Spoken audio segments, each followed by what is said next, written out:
Shalom, shalom, shalom. First off, giving our honor and praises to Yahweh and to his son Yahweh Shah. Shabbat shalom to brothers and sisters that's watching online. Shabbat shalom to brothers and sisters that's in class. The name of today's class is going into the memorial blowing of trumpets. And as brothers and sisters that are in Israel know whatever moon you're on, know whether they have celebrated it. Brothers and sisters like us, we're on the dark moon. So we know that the memorial blowing of trumpets is going to start tonight. Saturday sundown to Sunday sundown. Brothers and sisters will be in the building tomorrow to celebrate these things. Like I say, it's a very important thing that we practice these righteous rehearsals because we're preparing ourselves for the kingdom. That's what these things are always for. And a lot of times, like we always tell brothers and sisters, we can quote and know from the start things. Esau's wicked hella days, but we don't know the Most High God's high holy days. So it's very, very important for brothers and sisters to get into these things and learn these things. They are found in the book of Leviticus, God's high holy days. A lot of times, especially with Christianity, since they teach that the laws are done away with, so we know damn well they're not keeping God's high holy days. First precept, like we said, one that we always kind of reiterate. Go to the book of Judges, chapter 5 and verse 11. Because it's our job to practice a righteous rehearsal in this walk. A righteous rehearsal is us practicing keeping God's commandments.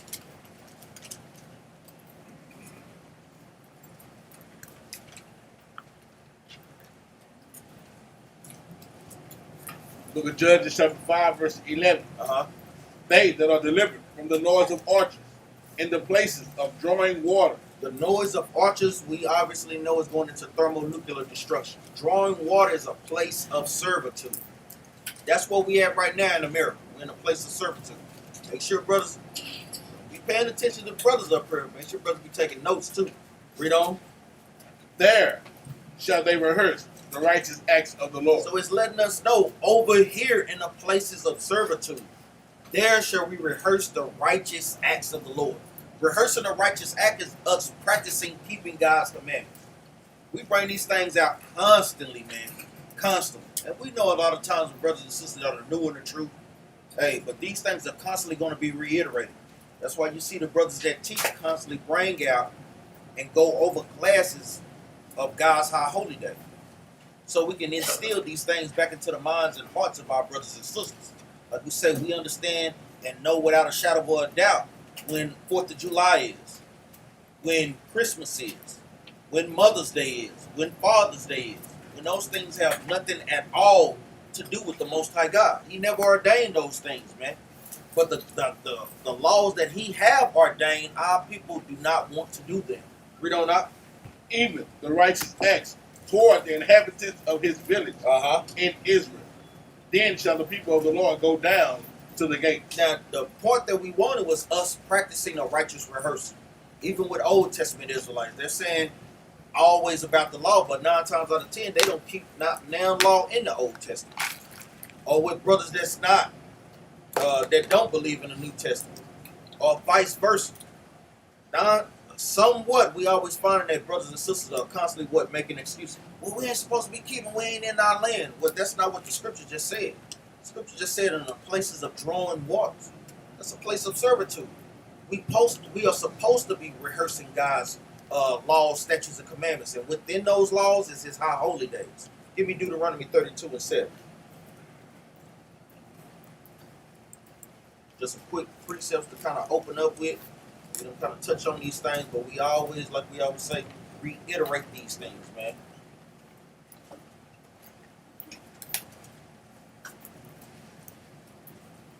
When you get there, go ahead, Deuteronomy 32, verse 7. Remember the days of old. And that's why the Most High God is constantly telling us to remember the days of old. Remember the days of old when we celebrated the memorial blowing of trumpets. When we celebrated the new moons. When we celebrated the Feast of Pentecost. Kicking out all that wicked stuff that we don't learn in the world, like St. Patrick's Day. What the hell is a St. Patrick's Day? And say, I'll be damn, well, I was about to say, for MF try to come peach me without wearing some green on. Yeah, you got that fist balled up. Well, we see our people, boy, we love to celebrate Esau's wicked holiday. You got a brother, we'll say, like back we said, darker than 1,000 midnights and all green, trying to look like a leprechaun. I mean, that stuff is straight madness, man. That has nothing at all to do with our people, man. The luck of the Irish. With the Irish and black people, they went through similar things. Man, get out of here with that. They was indentured servants. They were never in hardcore bondage. So we have to learn to come up out of those things, man. It's very pivotal for us to do that. Read on up. Remember the days of old. Uh-huh. Consider the years of many generations.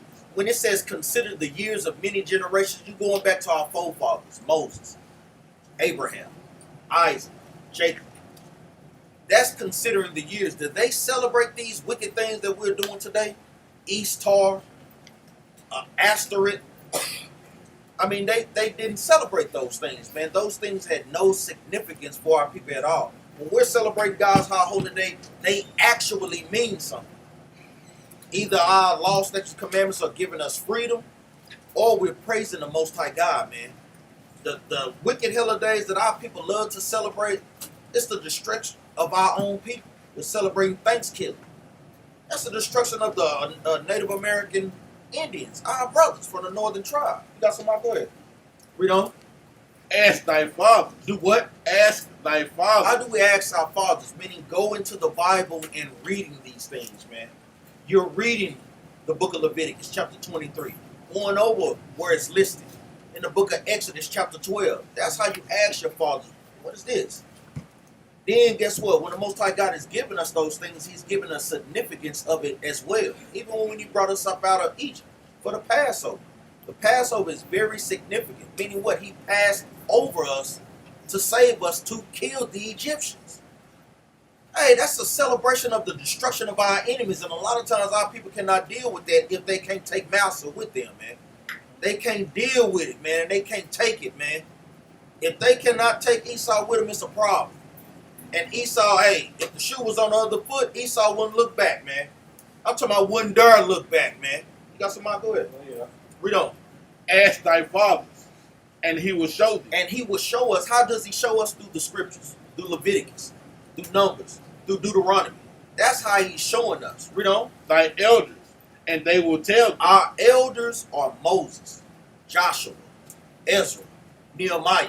Those are our elders. Our elders are not T.D. Jakes or T.D. Snakes. Those are not our elders, man. Reverend Al Sharpton. Those are not our elders. Our elders come from the Bible, man. They're the ones guiding us through the spirit of Yahweh and his son Yahushua. They're guiding the people through their lust and through their pocket, man, trying to get rich.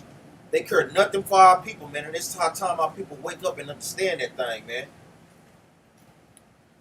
Is that it on that? Let's go to the book of Numbers, chapter 10 and verse 1. So we see these things. Specifically, what brother? No. Where's the feast? Where the memorial blowing the trumpets at in the book of Leviticus? Any brother? 23. All praise. 23 and 23. These are very important for brothers to know. Like I say, go in there and write your keywords in there. I got blowing the trumpets right there. It is nothing deep. Like I said, let's stop trying to, hey, let's just get the basics down first. The basics is going through the first 5 books of the law. Matter of fact, let's start there first. All right, let's go to the book of Leviticus. Salakia, brothers and sisters, I know. Damn it, I know. Leviticus 23 and verse 23. All right.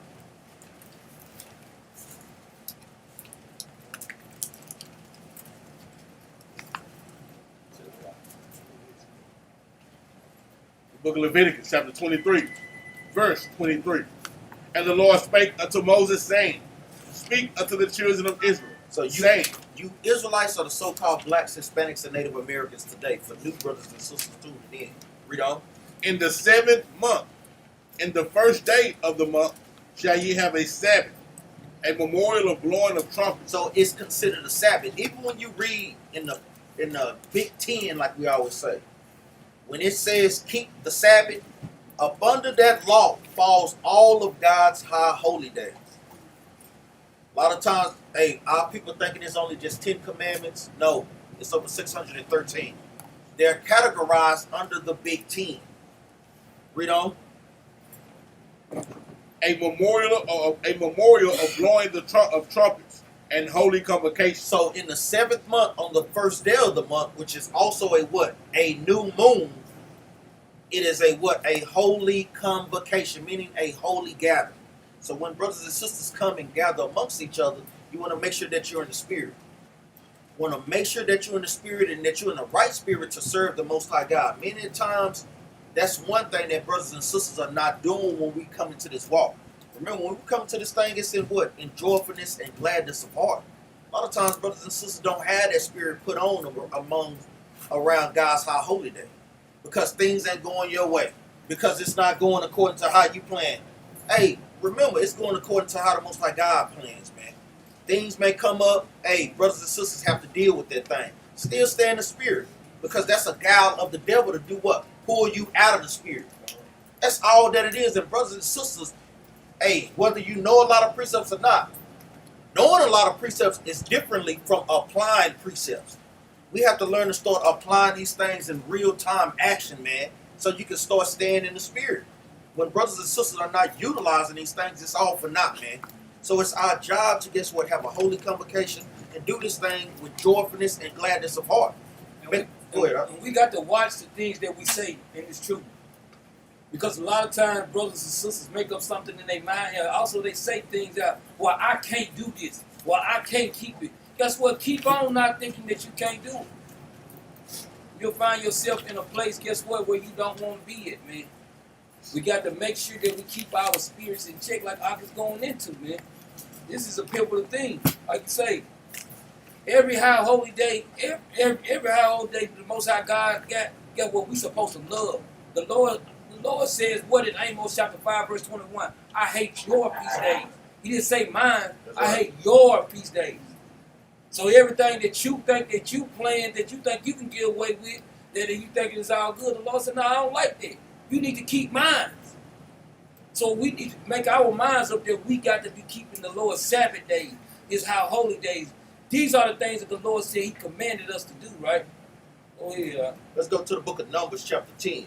So we got in the book of Leviticus an account, a precept. Make sure brothers and sisters write this other precept next to it. It say, out of the mouth of 2 or 3 witnesses shall the matter be established.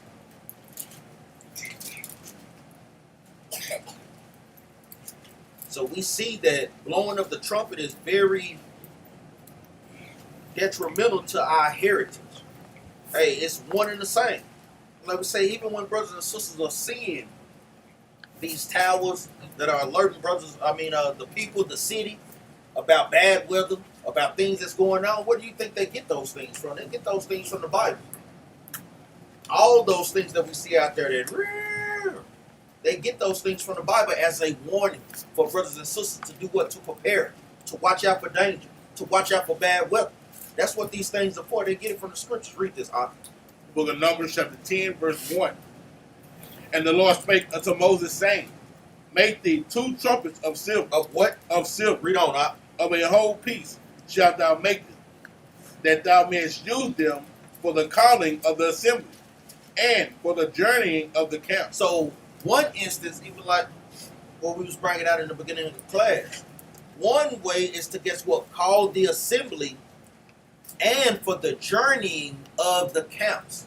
Meaning what? They're sounding, hey, it's time to pack up. It's time for us to, guess what, move on to our next destination. Even when we blow the trumpet in the beginning of class, it's what signifying us, hey, guess what, class is about to start. It's time to assemble. Everybody take their seats, get ready for class. It's the same thing. It's no different. Only thing it is, even on that level, on the spiritual level, like we said, on the physical level, we was out there in the wilderness. But in today's time, we in the spiritual wilderness. So it's still the same significance. Read that again from the top up. Numbers 10 and 1. And the Lord spake unto Moses, saying, make thee 2 trumpets of silver. Of a whole piece shalt thou make them, that thou mayest use them for the calling of the assembly, and for the journeying of the camp. So that was one reason why the blowing of the trumpets is very significant. They didn't have cell phones. Hey, Captain Jeremiah, telling people in the back to hurry their behinds up. No, you have to blow the trumpet, man. Because we know a lot of the times the older men, The older women and the children were there at the back. But once they heard that horn, they knew, like, hey, it's time to go. Read on up. And when they shall blow with them, all the assembly shall assemble themselves to thee at the door of the tabernacle of the congregation. So that's letting brothers and sisters know, even in here. I know we have done it before. I know we may call brothers, but that's letting brothers and sisters know, hey, come on, man, it's time to get the Lord's word going, man. Hey, get your spirits in order. Not just about you sitting there. Hey, you really taking the time to get yourself in order to receive what the Most High God is trying to give brothers and sisters, man. Because a lot of times they don't think it's significant, but it is. Go ahead, And that's a great point. I said, when that trumpet sound and blow, man, you need to get yourself together, man. That's right. No matter what you got on your mind, like the Most High said, don't bring no burdens in on the Sabbath. Whatever you got going, that trumpet ought to signify, hey, let me get it together. Let me knock this off right here. Let me get this. Let me get ready to serve my Lord, man. You want some more? Go ahead. That's what we have to do. That's great signifying of the blowing of the trumpet, man. It should be a buzzer or a ding for you to get right, man. That's right. That's exactly right. Go ahead. Keep reading now. Verse 4. And if they blow but with one trumpet, then the princes, which are heads of the thousands of Israel, shall gather themselves unto thee. Then it gets even deeper. Even with one blow, that signifies for what? The leadership to come in.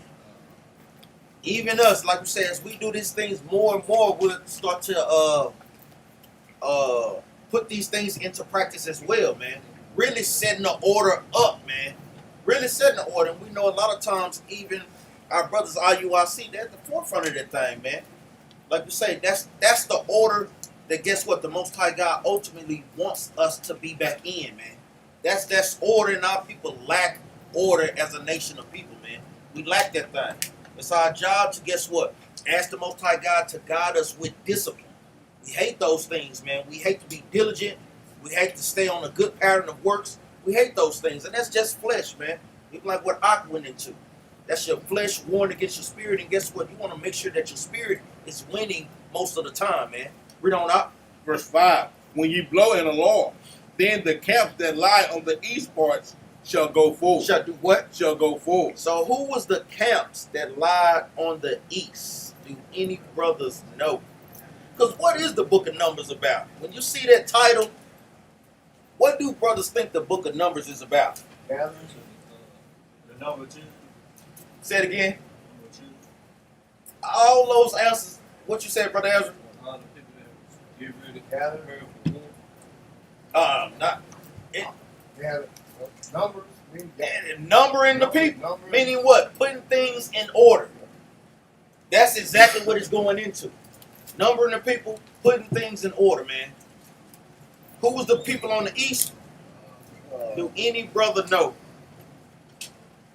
And on the east side, rather Judah. Judah pitch. What Well, precept? Number 2 and 3. Okay, let's get there right quick. So even like we said, this is other significance if brothers and sisters didn't know. The book of Numbers is going into the numbering of the children of Israel. Going into us what? Putting things back in order. Wake up back there. Rebuke that sleep spirit, man. Just got to rebuke that demon, man. Read this out. Book of Numbers, chapter 2, verse 3. And on the east side, toward the rising of the sun, shall they of the standard of the camp of Judah pitch throughout their army. And Nashon, the son of Amminadab, shall be captain of the children of Judah. So you got Judah on the east. Read on. And his host, and those that were numbered of them were 314,600. Read on out. And those that do pitch next unto him shall be the tribe of Issachar. So we see why we constantly dwell even together on a spiritual level. Why it's always Judah and Issachar, man. But guess what? Say Judah and Issachar, man. When we get together, man, we hell, man. We'll be out there fighting harder. Who fight harder than Issachar and Judites, man? Boy, you have Issachar, he be on that drink and take 1,000 punches and still be one more. Come on. Come on, S.A. Come on. He be ready. Look at Judah. Like we always say. And I hate to bring it up, but we got to. Even with the Judite sisters, who fight harder than them sisters, man? Like, you know, we got to always say, like Big Della Reese off of Harlem Nights. You hit like a You hit like a beat. And say, was whooping Eddie, man. Say, you know, Judah fight hard, man. It's no wonder Most High God got us at that forefront, man. Like, we laugh about it, like we say, even, hey, we know, even up in here, we know it's a couple sisters that can go hard to paint. I'm talking about a square up like Mike Tyson up in this thing, man. Let's stay in the spirit, though, man. We using those things to get back in the spirit. Like we say, like, we want sisters to shake off that masculinity, put on that feminine spirit again, man. Read on up. Verse 5. And those that do pitch next unto him shall be the tribe of Issachar. Jump down to verse 7. Verse 7. Then the tribe of Zebulun and Eliab, the son of Helon. So you had Judah, Issachar, and Zebulun on the east. Let's go back to Numbers 10. and make sure y'all right. East. Judah, Issachar, Zebulun. For real. Make sure you write east. Like we always say, guess what? For many years, I got it somewhere else, but I'm going to write it right here. Even leaders do, man. Captains do, man. Because like we say, you need these things at the drop of a dime when you in battle, man. You'll be trying to get your sword together, sharpen it while you in battle. I mean, come on, man. You got to have these things on point before. Go ahead. Let's go back to Numbers chapter 10. Numbers 10, verse 6. Well, we'll read 5 again. Verse 5. Uh-huh. When you blow an alarm, then the camp that lie on the east parts shall go forward. When you blow an alarm the second time, then the camp that lie on the south side, On the hoop. on the south side, What brother knowing? Y'all should already be prepared. Number 2 and 10. All praise. Let's get that right quick. All praise, Brother King. who were they? Children of Reuben. Uh-huh. Who else? Let's see. Eleazar. Nah. You want the names of the tribes. Simeon. And who else? Who else? One more. Simeon and Gad. Remember, Yeah. I was just gonna say, I know you can No, go ahead. North, south, east, west. How many tribes is it? 12. Yeah. Four on each Divided. side. That's Three right. on each And side. how many on each side? 3 on each There side. you go. I'll praise I say 4. you. No, I got you. You know, our man ain't been the same since 2000. You said since we in up. 2000, they started putting all these different elements in there. Addition ain't even addition. That's all the devil, man. They don't even want. Well, they make a brother switch up the class real quick, talking about something. They will. The book of Numbers, chapter 2, verse 10. On the south side shall be the standard of the camp of Reuben, according to their armies. And the captain of the children of Reuben shall be Eleazar, the son of Shador. Jump down to verse 12. Verse 12. And those which pitch by him shall be the tribe of Simeon. Uh-huh. And the captain of the children of Simeon shall be Shelomiel, the son of Zeredashi. Zeredada. Uh-huh. Jump down to verse 14. Verse 14. Then the tribe of Gad, and the captain of the sons of Gad. That brother book of laughing when he said, you try and pronounce that thing. Yeah, for real. Hey. Read that I out. was gonna say we just go by there like I said it right. I'll praise it. I'm talking about I'll praise it. That'll act it. That's what I'm talking about. Good enough. 14. Then the tribe of Gad, and the captain of the sons of Gad shall be Eliasah, the son of Ruel. Let's go back to Numbers chapter 10. Numbers chapter 10, verse 6. When you blow an alarm the second time, then the camp that lie on the south side shall take their journey.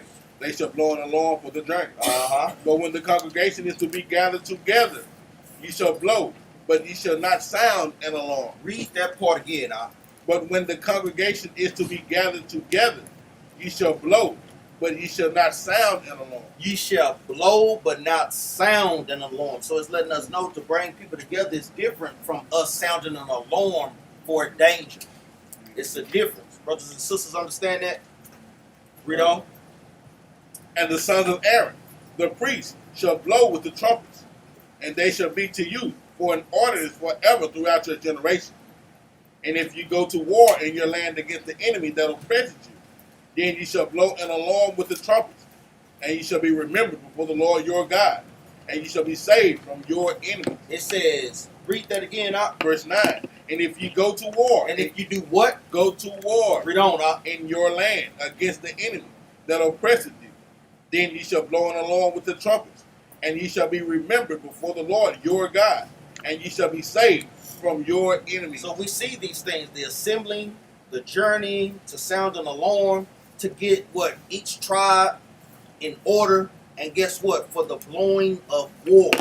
So we see the significance of the memorial of blowing of trumpets. It's not just a title. These things have meanings behind it. All of God's high holy day do. You got some? So we also got what? At the blowing of ceremonies. Let's go to the book of Psalms. We'll read Go 10, ahead, we'll Op. read Go 10 ahead, right quick. Yeah. The book of Numbers chapter 10, verse 10. Also in the day of your gladness. That's heavy, man. We're going to get into what the day of our gladness should be. And in your solemn days, in the beginning of your months, you shall blow with the trumpets over your burnt offerings and over the sacrifices of your peace offerings, that they may be to you for a memorial before your God. I am the Lord your God. That's right. I just want to touch that first part, in the day of your gladness, man. Like I said, we have to serve the Most High God with joyfulness and gladness in heart, man. And Captain Jeremiah always bring that precept out, man. That's another reason why we went into our captivity, man. Why we went into slavery. That's right. Because we wasn't joyful of the Most High God, man. So we make sure we know in the day of your gladness, these are the days of your gladness, your feast days, your new moon, right? These are the days you should be glad for sure, man. Your Sabbath. You say don't cover it with no attitude, man. You have to check that thing at the gate, man. You got to, man. Let's go to the book of Numbers, chapter 29 and verse 1. We say, hey, y'all gonna have a quiz after class too, boy. You know I'm gonna ask.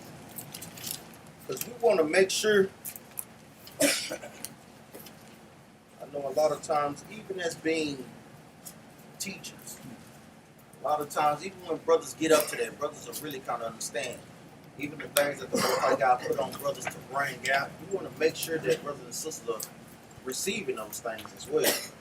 You know, like we say, the Most High God is speaking through us. So obviously, it's something that you do need to learn. You know, a lot of times, brothers and sisters, we just twiddle our thumbs and so forth. We don't think of the significance of it, but it's very important, man. Especially for new brothers and sisters that have not celebrated these things, that have not known about the memorial of blowing the trumpets. Read that out. The book of Numbers, chapter 29, verse 1. And in the 7th month, on the first day of the month, you shall have an holy convocation. You shall do no servile work. So it's no servile work done, meaning work that you get paid for. Now, we understand that we're in captivity, so we tell brothers and sisters, do the best that you can. If you can get that day off, get that day off. But if you can't, hey, you have to do what you have to do. Read on. It is a day of blowing the trumpets unto you. It is a day of blowing the trumpets to us. Very important. Go to the book of Psalms, chapter 81.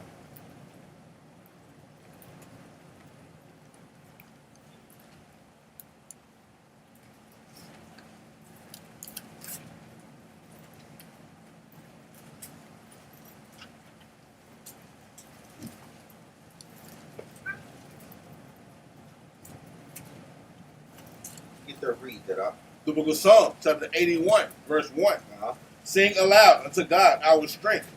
Make a joyful noise unto the God of Jacob. Unto the God of who? Unto the God of Jacob. Read on up. Take a psalm and bring hither the trumpet, the pleasant harp with the psaltery. Read on. Blow up the trumpet in the new moon. Read that again, up. Blow up the trumpet in the new moon. So that's why we blow up the trumpet in the new moon. That's why you see the brothers, they blow it up even when we're getting ready to have our feast or whatnot. Read on up. In the time appointed on our solemn feast day. In the time appointed on our solemn feast day. Read on up. For this was a statute for Israel and a law of the God of Jacob. For this is a statute and a law of the God of Jacob. Read on up. This he ordained in Joseph for a testimony when he went out through the land of Egypt, where I heard a language that I understood not. Going into when we came up out of Egypt, but the significance is it's a statute for Israel. and a law. But we say we want to make sure that we're doing those things. And like we say, for brothers that don't have a battle axe congregation near you, even like with Brother Yaakov, he just recently got his horn in. You blowing these things up, even in your private home when you're not able to congregate. I know he just doop, doop, doop. Hey, but you got to get that practice in too, though. And blow it the best way that you can. Even for brothers that's in other places or whatnot. Many chauffeurs are not expensive to buy. Maybe $70. And some of them actually come from Israel. So, like I said, if brothers don't have those things, kind of look into those things to be able to get you one. So we know we're blowing them what? At the ceremonies, at the high holy days, on the Sabbath, because it's what? For us to let people know it's time to assemble the congregation together. Go to Joshua. So we also got one more word. It's going to war. We're going to touch on this account. Go to the book of Joshua, like it says in Numbers chapter 10. Joshua chapter 6. Do any brother know what is Joshua chapter 6 going into? Any brother know? Off the bat. Now when you get there, read it. Jericho's destruction. All praise. Jericho's destruction. So that's the significance of it. We're going to read this a little bit, man.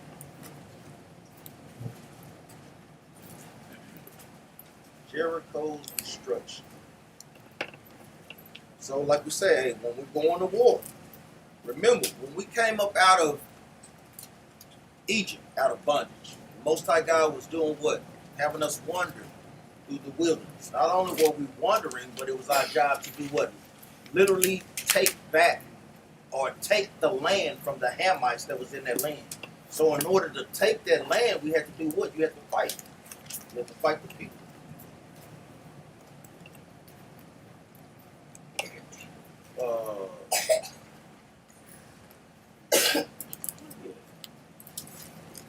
Okay. Read this right quick, Al. Numbers, Shalak, Joshua, chapter 6, verse 1. Now Jericho was straightly shut up because of the children of Israel.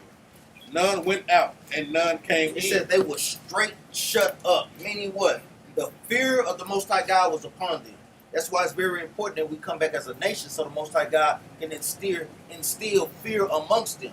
We already see it a little bit to a degree when we out there. Organized. Esau had, you can see that spirit on them. They're like, these Negroes and Latinos is organized.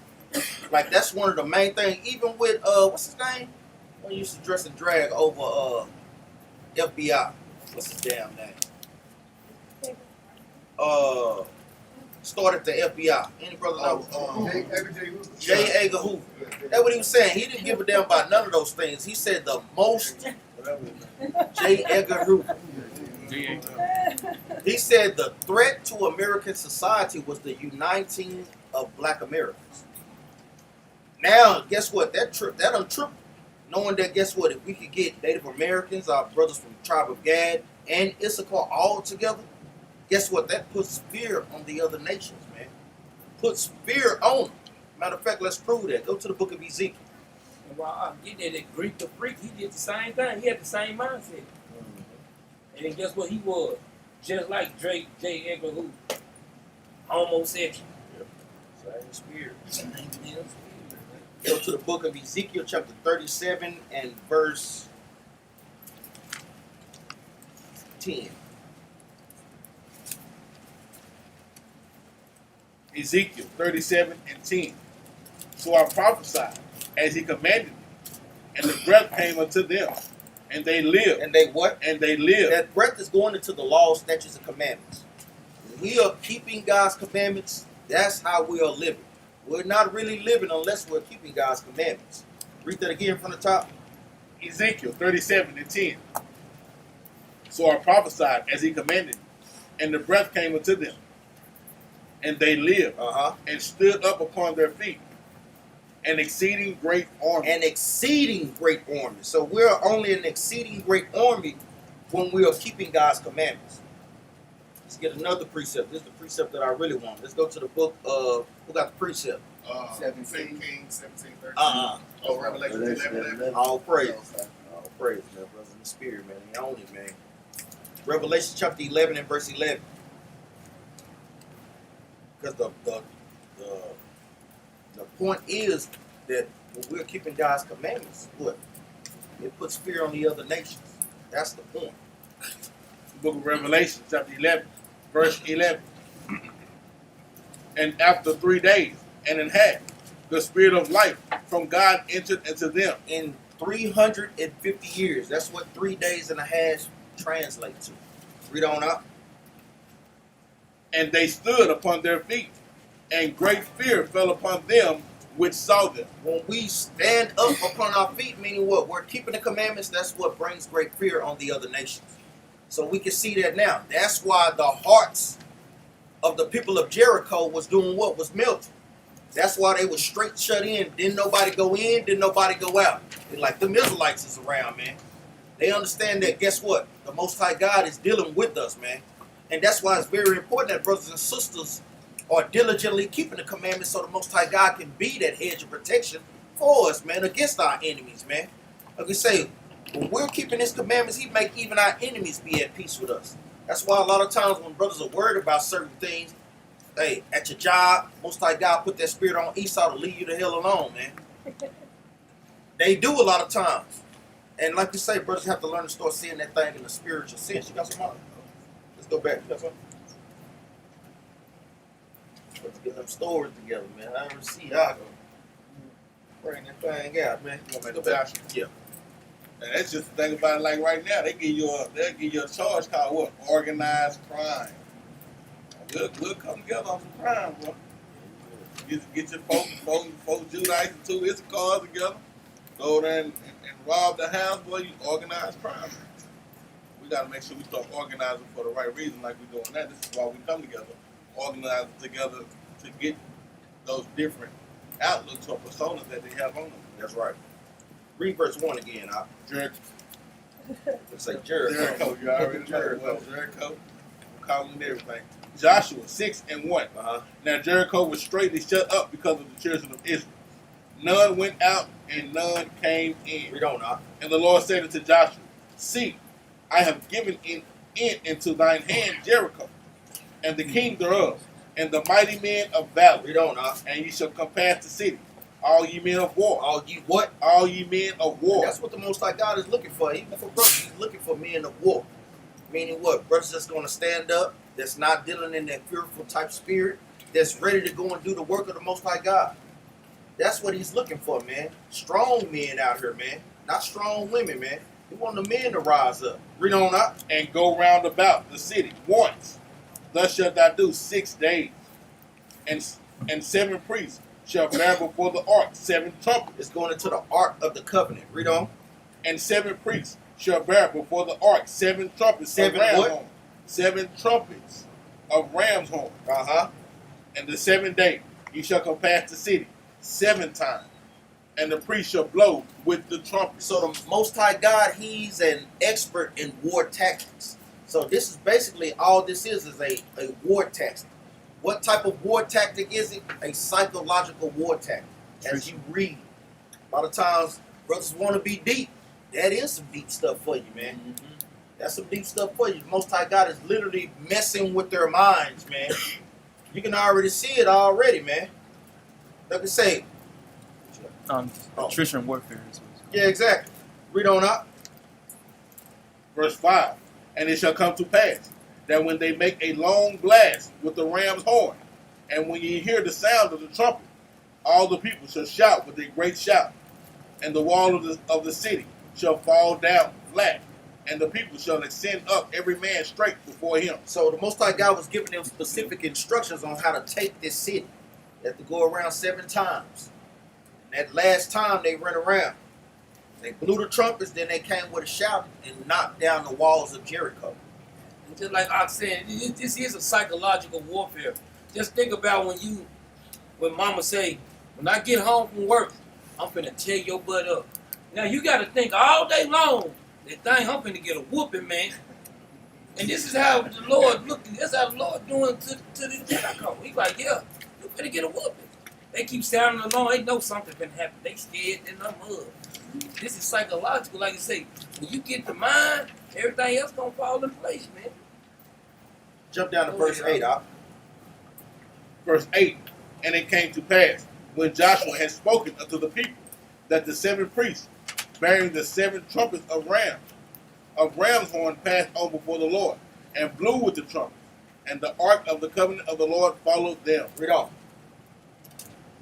And the armed men went before the priests that blew with the trumpets, and the reward came after the ark, rearward.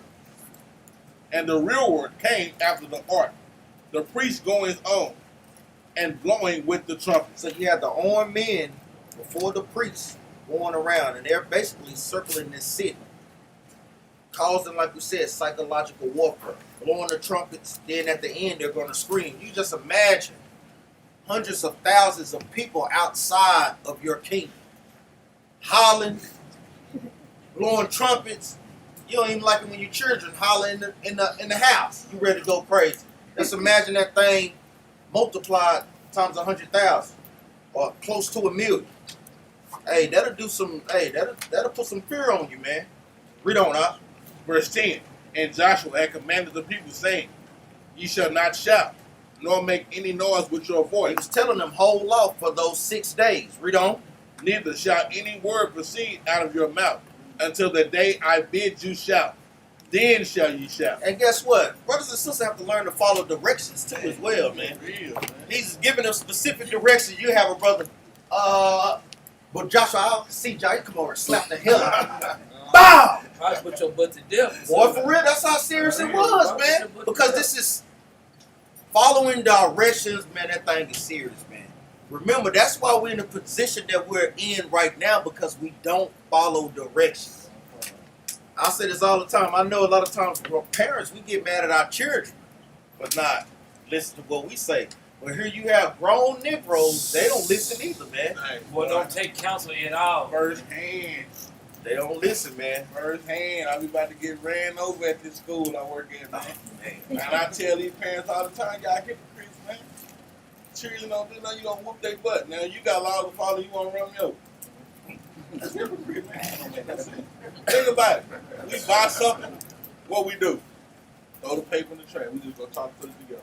Directions right there. A1, A2, get the A3, get the screw B, then put it in AC, and you like, I got it. You just don't want to follow directions, man. That's what we are as a nation of people, man. Then you wonder why you got 10 pieces left over. That's right. And guess what? I done been found guilty of that. So we ain't bringing out nothing Yeah. that brothers ain't dealt with before us. The thing is, you want to be able to learn from those things, man. Catch yourself, man. Have that spirit of organization, have that spirit of discipline put up on you. Ask the Most High God to give you a spirit of humbleness. Go ahead, Just like I'm telling you, it all goes back into discipline. If we cannot discipline ourselves as a nation, the Most High God can't use us, man. Right. He was using them because they was disciplined enough to do what they supposed to do. Guess what? A lot of times, he asked the men of war. He didn't ask all men to go to war. He asked the men of war to go. Because guess what? He knew the men of war was going to be disciplined enough to do the job. And this is something that hey, I'm going to give a prime example. Brothers and sisters, say they want to be married in the truth. But you ain't disciplined enough to do yourself ain't disciplined enough to do it. A woman, a lot of women, it's not disciplined enough to have a husband. And a lot of men is not disciplined enough to even teach their wife. Because you can't get yourself in order. That's right. You did everything out of order. Then now all of a sudden you want to go to counsel. You did it out of order from the beginning. Now you want some counsel. Then you be like, well, she just not listening to me. We looking at you like, well, you want to listen in there. And I'm going to tell you, it even trickle down to man of war is even going into brothers that go out to camp. That's something I had to learn as a leader. I was thinking everybody was supposed to be at camp. But I took counsel on that thing. Every brother ain't ready for camp. They just not. I just sat down, even just talking with Captain and I with COL. Like, damn, we would have talks about that. Everybody ain't. And I was like, and it took me some time to kind of really meditate on that thing. Now I finally got it. Like, damn, you're right, Al. Everybody ain't. Even going through the scriptures, where the Most High God was telling them that lamp like a dog. That's right. Those are the ones that's got their head on the swivel. Those are the ones that's ready for camp. Every brother ain't built for camp, man. They just not, man. See the fear on them, man. They They don't just want to not. be out here. It's too hot. It's too. Get what? Go home, bro. Don't want to follow orders. Get what? Everybody not, man. Get what? I'm gonna come camp this week. Next week I won't come. Go home. Man, say, I ain't gonna play the game. It's just what it is. let's get. You gotta make this thing plain, man. Most High God is looking for men of war, man. Right. As we get back into this thing, man, we got to be putting on that same spirit that our forefathers had. Even with the sisters as well, y'all got to be putting back on that same spirit. Read on up. Joshua 10 and 11. So the ark of the Lord compassed the city, going about it once, and they came into the camp and lodged in the camp. And Joshua rose early in the morning, and the priests took up the ark of the Lord. Read on. Verse 13. And 7 priests bearing 7 trumpets of ram's horns before the ark of the Lord went on continually Read on. and blew with the trumpets, and the armed men went before them.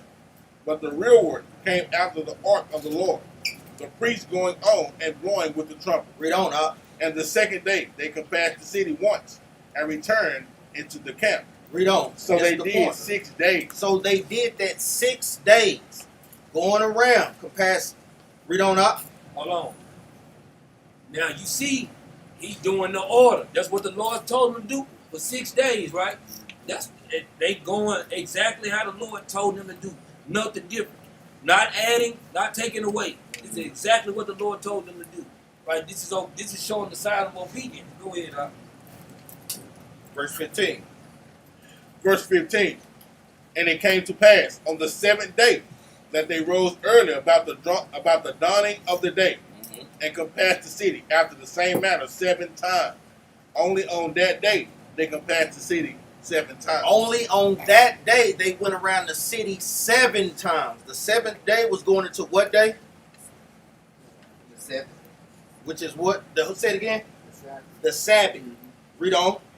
And it came to pass at the 7th time, when the priest blew with the trumpet, Joshua said unto the people, shout, for the Lord had given you the city. So he said, after they did that, then you shout, because the Most High God has given up our enemies into our hands. Read on up. And the city shall be accursed, even it and all that are therein, to the Lord.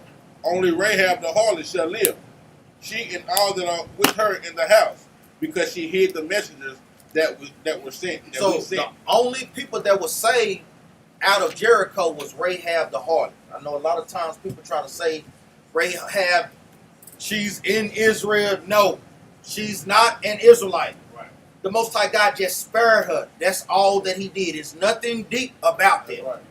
He spared her, just like with these other nations that get in order. They will be spared. But for the ones that's not going to get in order, they're going to be destroyed, man. Right. So the Most High God ultimately has that grace and mercy on them, but it's not going to be at the same level as the Israelites. You can't say just because the Most High God spared her, now she's equal to an Israelite. No, that is not what that's going into, man. Read on. Verse 18. And ye, in any wise, keep yourselves from the accursed thing, lest ye make yourselves accursed. When you take of the accursed thing, and make the camp of Israel a curse, and trouble it. The cursed things was going into what? The idols that they had up in that city and so forth. So I know a lot of times the Most High God was giving us the spoils and so forth, but you know, you got that Negro that got that greedy eye. No, I want this. And I want that. No, the Most High God is telling you what to get. Another form of what? Disobedience. We have to be in order even when taking down these nations. Read on now. But all the silver and gold, and vessels of brass and iron, are consecrated unto the Lord. They shall come into the treasury of the Lord. They shall come into the treasury of the Lord. So we were not only destroying the other nations, but taking their wealth as well. Why were we taking their wealth? Because eventually we're going to use that gold to build up the temple. Even like how we're going to do today. Let's go to the book of Isaiah 60. In these times, in these latter times, Isaiah 60 and verse 10.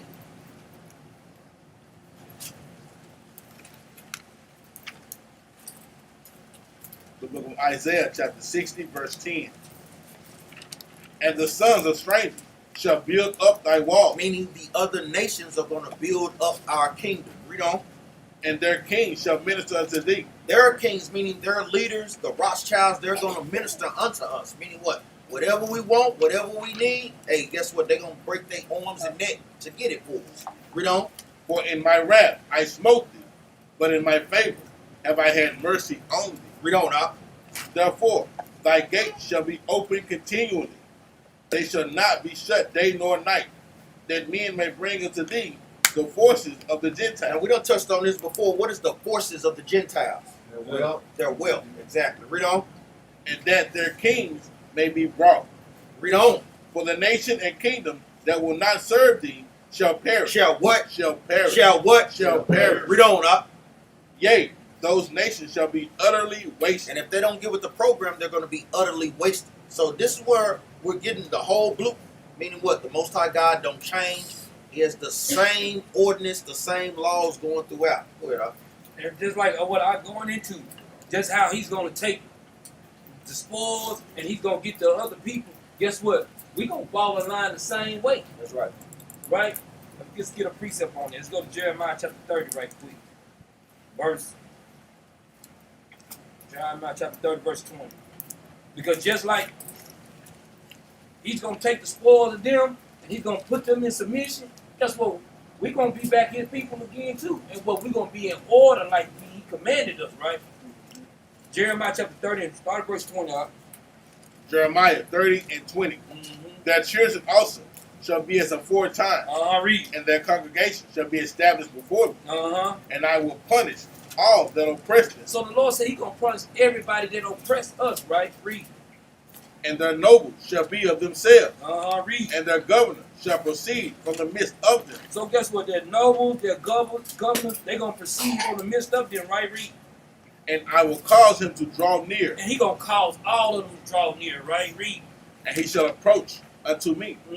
For who is this that engaged his heart to approach unto me? Said the Lord. Said the Lord. Because the Lord said, who is this? This is going to all the kings and everybody that support those people, right? Read. And ye shall be my people, and I will be your God. So while he's destroying and taking and bringing them forth, guess what? He's establishing the children of Israel at the same time. That's why we can be able to take the spoils. That's why we got to take the gold and the silver. All these things go back to us. While he's taking and bringing them forth to bring to battle, he's going to establish us and give us the wealth and everything back in order again. Brothers and sisters, get that. Right? All these things goes in, everything go into place. It's not one thing gonna go out of order when the Most High God set his thing back in order again, right? Go ahead, up. Let's go back to verse 19. Joshua chapter 6 and verse 19. Joshua 6 and 19. But all the silver and gold and vessels of brass and iron are consecrated unto the Lord. They shall come into the treasury of the Lord. Now this is the climax. Read on up. So the people shouted when the priest blew with the trumpets. And it came to pass, when the people heard the sound of the trumpet, and the people shouted with a great shout, that the wall fell down flat. That the wall did what? Fell down flat. Read on up. So that the people went up into the city, every man straight before him, and they took the city. And they took the city. So the Most High God is showing you the power first behind him and the power and the significance of the blowing of the trumpets. That's the power that's behind that thing, man. And brothers and sisters have to understand that. Like we said, blowing the trumpets is significant for many of these things, man. Let's go to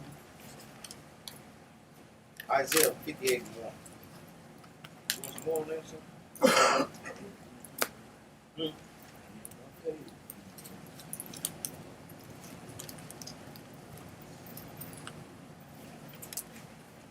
They used that to take down the whole city of Jericho.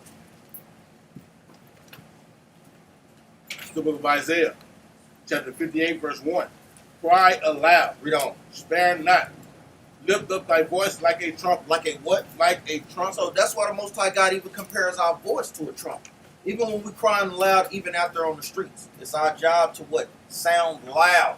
So not only brothers and sisters that are in front of us, but brothers and sisters that are on each corner may hear us. You got the weak, the soft brothers. Brother, just speak soft. You're too aggressive. Yeah. Brother, what have we said? We just speaking loud so everybody can hear us, brother.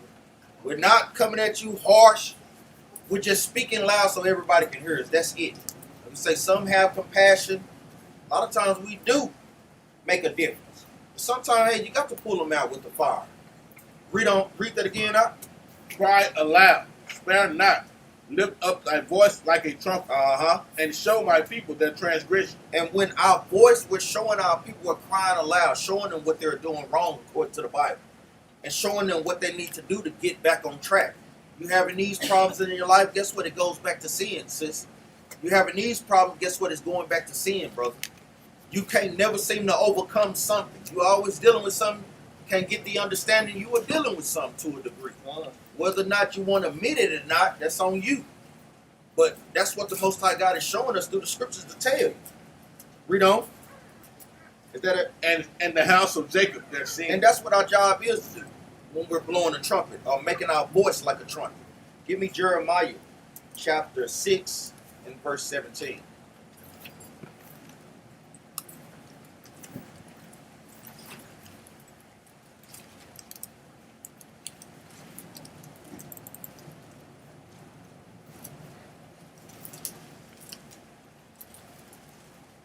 The book of Jeremiah, chapter 6, verse 17.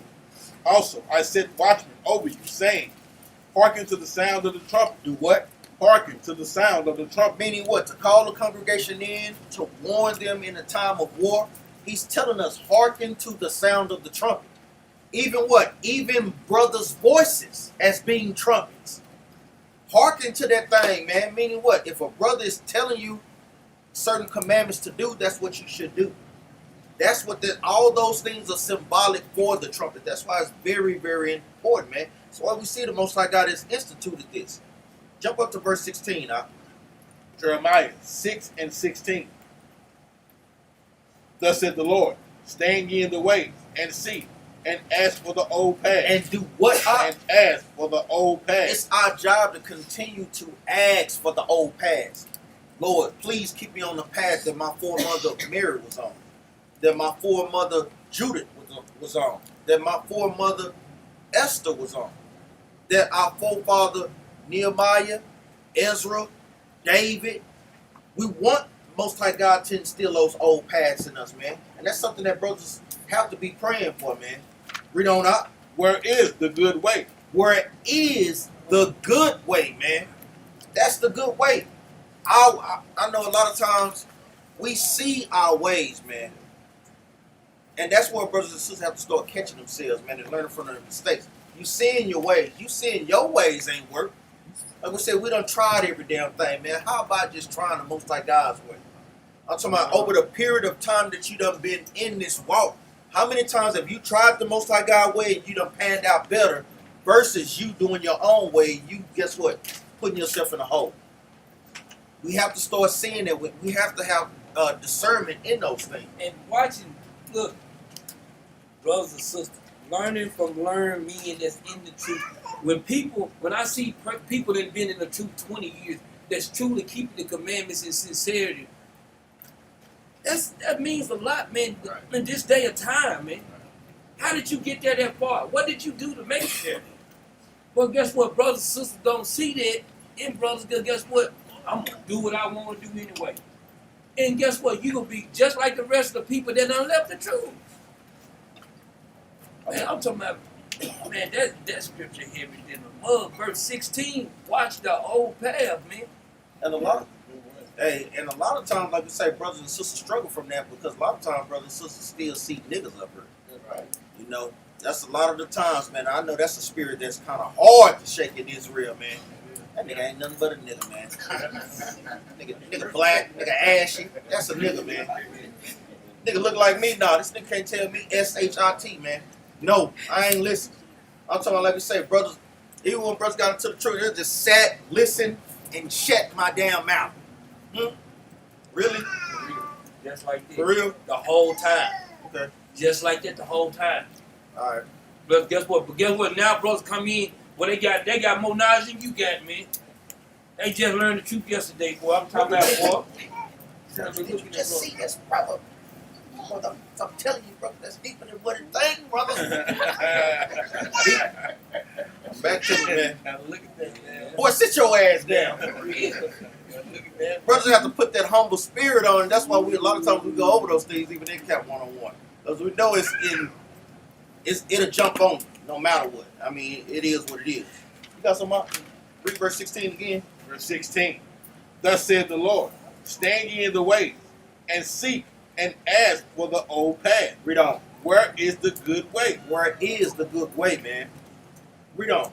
And walk therein. And do what, up? And walk therein. Read on, up. And ye shall find rest for your souls. That's how we find rest for our souls, man. Read on, up. But they said, we will not walk therein. What they said, what, up? We will not walk therein. When brothers and sisters constantly read the accounts, man, it should make you feel some type of way. The prophets that the Most High God sent.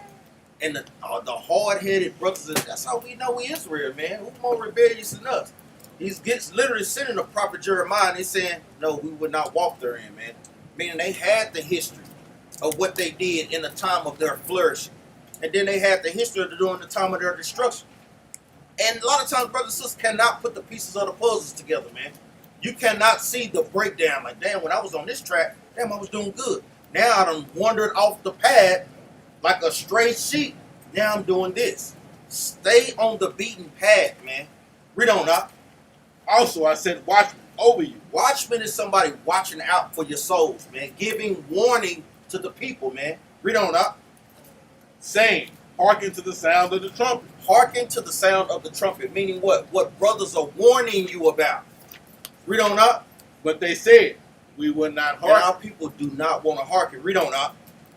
Therefore, hear ye nations, and know, O congregation, what is among them. It says, hear therefore ye nations and know, O congregation, what is among them. What's the precept for congregation? Who is the congregation? Ezekiel 3 and 17.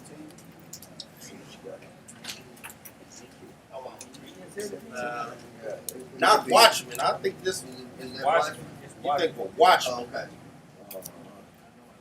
Now that's a good precept for watchmen. What is the precept for a congregation? They didn't say congregations. They say congregation. Got the precept, man. We done went over this thing plenty of time.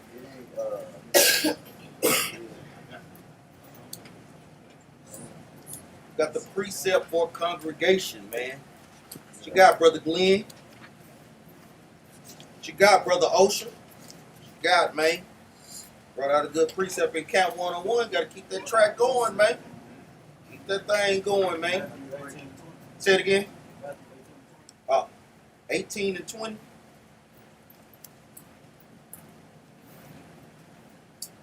Congregation. Do we got congregation? 18 and 20. Oh, I got it. What you got, Op? Exodus 12 and 19. Yeah, let's get there right quick. Let your brothers and sisters read these precepts and take them down.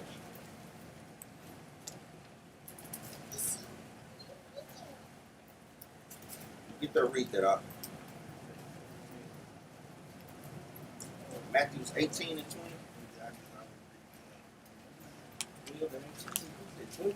No, he said Exodus. I said Exodus 12 and 19. 12 and 19. Yeah, Brother Lynn. That's not a good precept, Brother Lynn. Remember, you want the one with congregation in it. Read that out. Yeah. Exodus 12 and 19. 7 days shall there be no leaven found in your house, for whosoever eateth that which is leavened, even that soul shall be cut off from the congregation of Israel. From the congregation of Israel. Read on out. Whether he be a stranger or born in the land. Now let's get another. Give me Psalms chapter 74. Y'all make sure y'all write that precept next to that thing, man. Showing you everybody is not in the congregation of the Lord, man. What you got out? Numbers 1:17 down. Down.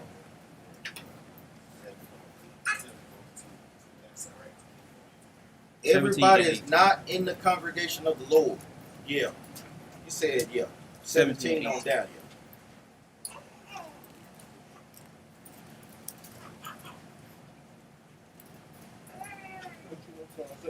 74 and verse 2. Psalm 74 and 2.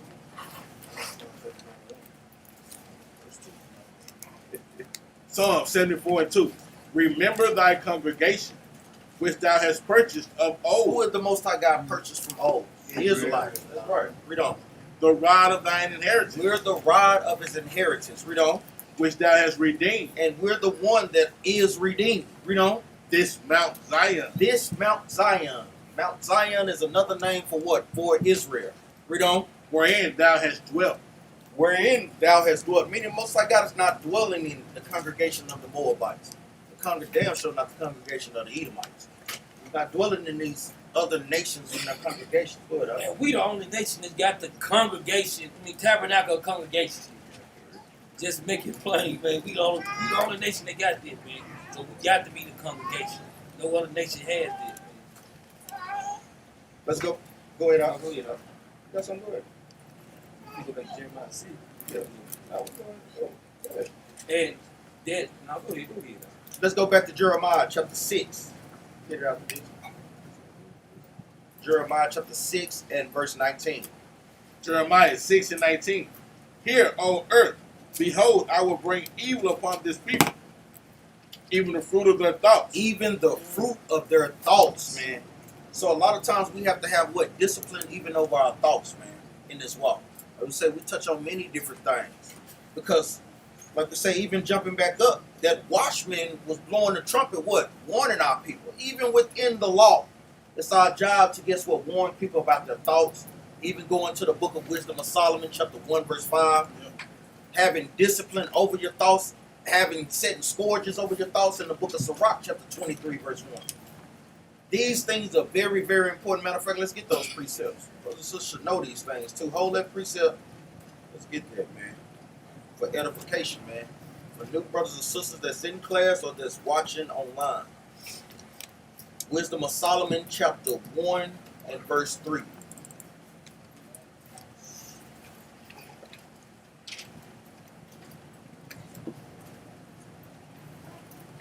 The book of Wisdom of Solomon, chapter 1, verse 3. For forward thoughts separate from God. Forward is going into things contrary to the Most High God. Read on up. And his power, when it is tried, reproveth the unwise. Jump down to verse 5. Verse 5. For the Holy Spirit of discipline. Read that again. For the Holy Spirit of discipline. That's what brothers and sisters have to pray for in this walk. We have to pray for the Holy Spirit of discipline. A lot of times we don't have those things, especially, let alone on a physical level, but more importantly on the spiritual level. To kind of have the Spirit guide your thoughts. You know, that's one of the last things that brothers and sisters really have to work on, man, because we know wicked thoughts come through our mind all the time. You have those lustful thoughts, envy thoughts, hatred thoughts. You got to put those things in check, and you can only do it with the Holy Spirit of discipline. Read that again, up. For the Holy Spirit of discipline will flee deceit. Read on. And remove from thoughts that are without understanding. Read on. And will not abide when unrighteousness cometh in. And hey, guess what? It won't sit well when that unrighteousness comes into your mind. You immediately should be doing what? Trying to look for precepts to rebuke that thought. No, I gotta get that out, man. Gotta get that out of my head, man. And meditate on the precepts that, guess what, cause those things to go away. Let's go back to the book of Jeremiah, chapter 6 and verse 19.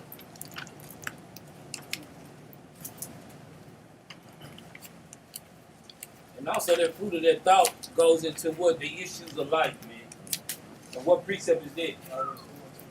Proverbs 4 and 23. Make sure brothers and sisters write that thing beside that, because that's where the issues come from, man. The issues of all the issues you got in your lifetime come from in your mind. It come from in your mind. You see something, now you got the thought in your mind, whether you got a problem with it or not. It comes from your mind. And a lot of times, like we said, we're not handling those things according to the scriptures. That's what multiplies the problem. And I find that more and more what brothers and sisters are not doing, even if it's a situation between brothers and brothers or sisters and sisters, we don't apply the scriptures enough. You a lot of times brothers may be harboring a feeling, and a brother may not know about it unless you address the problem, or vice versa. That's what these scriptures are for. Don't be afraid to apply the scriptures, because ultimately you're not doing it to hurt brothers and sisters' feelings. You are doing it to help build up a relationship, or mend the relationship, or get over confusion. Read that again out. Jeremiah 6 and 19, 18. 19, like Jeremiah 6 and 19. Hear, O earth, behold, I will bring evil upon this people, even the fruit of their thoughts, because they have not hearkened unto my words, nor my law, but rejected. But what? But rejected. And our people reject God's laws when we're out there blowing the trumpet to them, man. Telling them, guess what? Hey, watch out. Hey, we done seen this plenty of times when you do that. Brothers and sisters, hey, they won't listen, man. Go ahead, Let's go back to Psalms 81 right quick. Psalms 81, we're going to jump down to verse 10. Because like I was just going into, you was just talking about how we blow the trumpet. But the Lord also said, like you said, goes into the things that we speak out of our mouth too. Right? When we get there. But guess what? This right here precepts with Jeremiah chapter 6, verse 16 through 19 too. Because it goes one and the same to it. Let's get there, I'll read. Psalm chapter 81, verse 10. I am the Lord thy God, which brought thee out of the land of Egypt.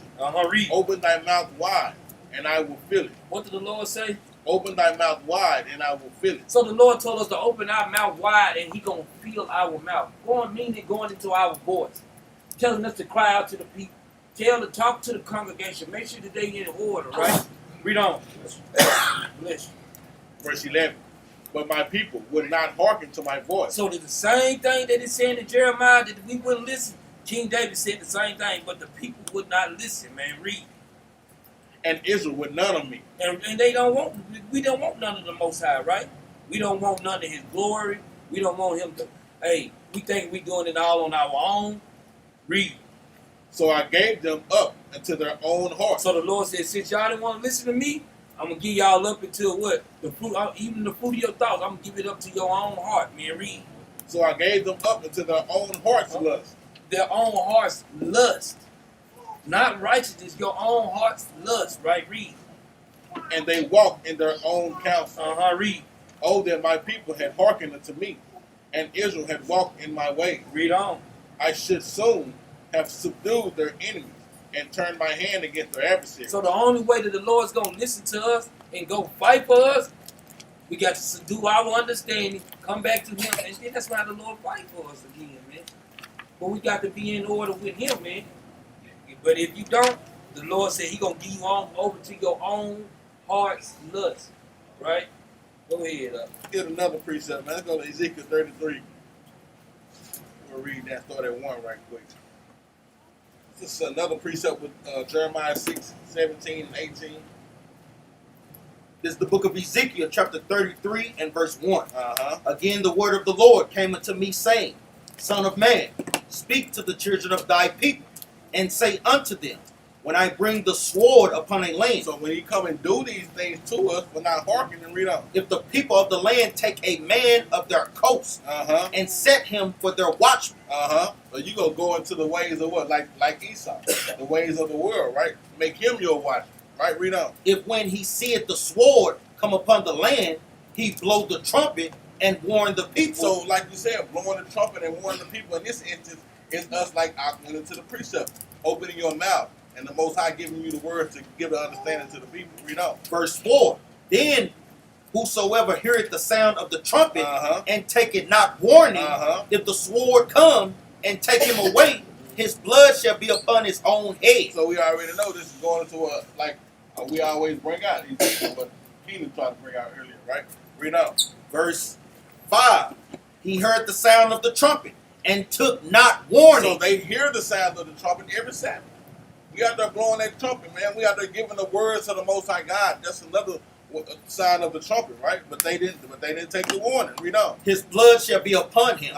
But he that taketh warning shall deliver his soul. So the people that take heed to this warning or the calling of the trumpet, they will deliver their soul. Read 6. But if the watchmen see the sword come and blow not the trumpet. So we have a great job doing Israel. We are the watchmen. We have to blow that trumpet, man. No matter what they talking about, no matter how they feel, right? Read on. And the people be not warned. Uh-huh. If the sword come and take any persons from among them, he is taken away in his iniquity. Uh-huh. But his blood will I require at the watchman's hand. So you already know that's going into the Ezekiel 3:17, right? While we blowing the trumpet, man, that is another way of blowing the trumpet. It's our mouths, man, putting that word out there to Israel, man. That's the way we blow that trumpet. That's a great precept, man. I read that precept a lot. Great precept that brothers need to have, man. Let's go back. Now, like we said, we have at ceremonies, bringing in the assembly, going to war, and we'll touch on another heritage of us memorial blowing the trumpets is what? The anointing of kings. The anointing of kings. Let's go to the book of 1 Kings, chapter 1, verse 39. The anointing of kings.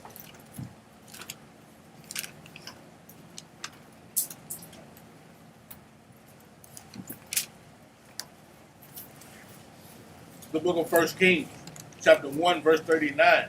And Zadok, the priest, took an horn of oil out of the tabernacle and anointed Solomon. And they blew the trumpet. And all the people said, God save King Solomon. So we see that it says God saved King Solomon. Meaning what? When he was anointed to be king. He was anointed with what? With the holy oil. Even that's even symbolic for what? Even understanding. You know, on a symbolic level, you always have two phases. You have the spiritual side, you have the physical side. The physical side is going into the meat, the milk. But that spiritual side, a lot of times, is going into the meat. Read that again from the top.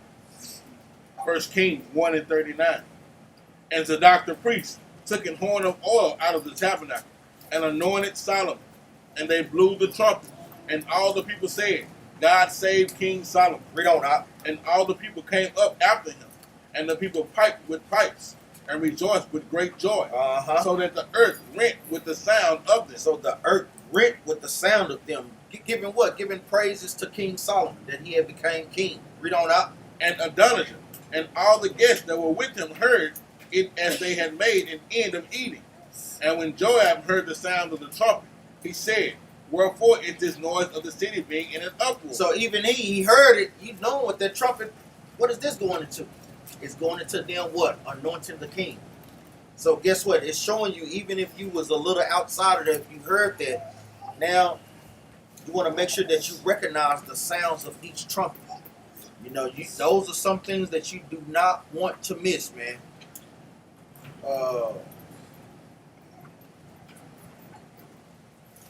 Let's go to Psalm 78. I pulled this last time. This is a great precept of how we do these things too. You had it? No, go ahead. Psalm 78, we'll start at verse 5, man. I was reading it last night. I can do it. This is a great reason why we do set up these classes, put brothers and sisters back in remembrance of what they are actually supposed to do, man. This is the book of Psalms, chapter 78 and verse 5. For he established a testimony in Jacob and appointed a law in Israel. So it is a law. It's a testimony and a law in Israel to what? Blow the trumpet. To do these things according to the time that the Most High God gave it. Whether it be us teaching on the streets, whether it be us blowing the trumpet in the new moons, in the feast days. It's a commandment, right? Read on. Which he commanded our fathers, that they should make them known to their children. Read that again. Which he commanded our fathers. Which he commanded our fathers, our forefathers, that they should do what? That they should make them known to their children. That they should make them known to their children. If you start your children from not eating pork at a young age, when they get old, what? They ain't gonna care about no pork. If you stop your children from celebrating birthdays at a young age, when they get old, they ain't gonna care about no birthday. Right? These are the things that we have to do to bring back and establish in Israel. Read on. Verse 6, that the generation to come might know them. That the generation to come might know them.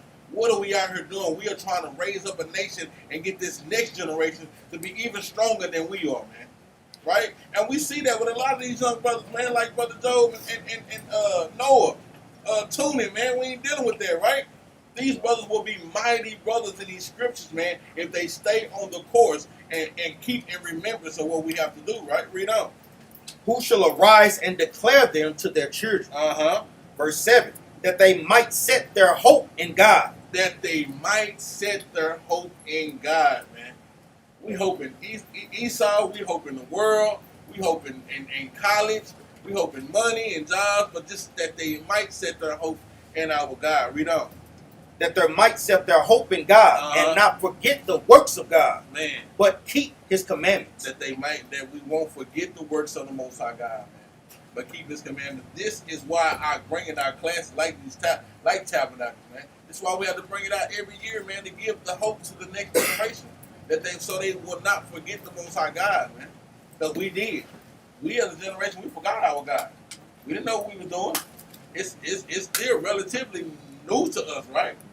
But for the next generation to come, man, these young brothers and sisters, man, that they might have hope in their God and trust in their God and start doing the thing without even a shadow of a doubt, that it becomes what?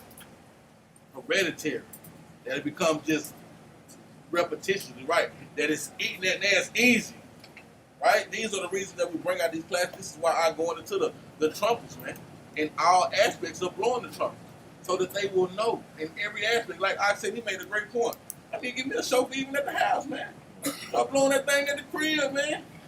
People like, what's going on over there? Oh, nothing. Just blowing the trumpet, getting ready. New moon coming, right? Feast days about to pop up, right? We about to go to war, about to go to camp, you know, whatever. But this is the reason why we do this. Make sure y'all write this precept down. This is a heavy precept, man. Go to Sirach chapter 50 right quick. Sirach chapter 50, verse 14. Get there, let's read. Book of Sirach, chapter 50, verse 14. And finishing the service at the altar, that he might adorn the offering of the Most High Almighty. Now this is going into Aaron and his son that they gave oblation, or they gave they did an offering for the Most High. But read on. He stretched out his hand to the cup, Read. and poured of the blood of the grape. He poured out at the foot of the altar a sweet-smelling savor unto the Most High King of all. So he put a sweet-smelling savor to the Most High King of all. Right? Read on. Then shouted the sons of Aaron. Then shouted the sons of Aaron. Read. And sounded the silver trumpet. And they sounded the silver trumpet, man. This is what Aaron them did. This is what the priest's office. Some of the things that they did, man. Right? Read. And made a great noise to be heard, for a remembrance before the Most High. So this is what we all did. Like I've said, this is something that we supposed to be doing, man. We're supposed to be having a trump. Hey, I know some brothers, they might go get a whistle or something, man. Hey, you never know. But we need to be getting a trump, man, to the Most High God. Guess what? Not just with the blowing of the horn, but with our voices too. That's why twice. Let's go back and we're going to read this again, verse 16. Then shouted the sons of Aaron. Then shouted the sons of Aaron. Y'all understand it? They shouted, right? Read. And sounded the silver trumpet. And they sounded the silver trumpet. This go one. Guess what? We need to be giving glory to the Lord, man. Right? Read. And made a great noise to be heard, for a remembrance before the Most High. All praise to the Most High, man. We should always give the Most High for the remembrance of the Most High, man. Right? Like you said, verse 18. The singers also sang praises with their voices, with great variety of sounds. Were they made sweet melody. Like I said, the trumpets, man, with our voices, we made sweet sounds to the Most High God. By being in order, man, those are sweet sounds, man. Right? Why we go to Sirach 35, man? Those that you keep the law, that's offering enough, man. That's what the Most High God wants, man. Watch this. Read verse 17. Verse 17. Then all the people together hastened and fell down to the earth upon their faces, to worship the Lord God Almighty, so guess the Most High. So guess what? Just like us, like when we sound the alarm for to come in to throw the prayers of the Most High before the class starts. Throw the prayers up to the Most High because it's a Sabbath day. Throw the prayers of the Most High God because we got high holy days, man. And giving, guess what? Brothers and sisters, that's why people that brothers and sisters learn these high holy days, man. This is a part of our heritage. I guarantee you, everybody know when the 4th of July, when Christmas is, because you know when you go, that's when you know you off of work. Everybody know that, man. You will look them days up. Well, I'm gonna know I'm gonna be off this day, and I know I'm gonna be off that day. But when it comes to the Most High God, high holy days, this is how we supposed to be thinking too, right? We're supposed to learn these things because we know it's an ordinance that comes with these things, right? Especially the men, y'all should make sure that, hey, should know these high holy days. You should know what's required. You should know what memorial of blowing the trumpet means. You should know what tabernacles mean, what feast of dedication means. We should know these things. You know what the 4th of July means. What does the 4th of July mean? Independence, yeah.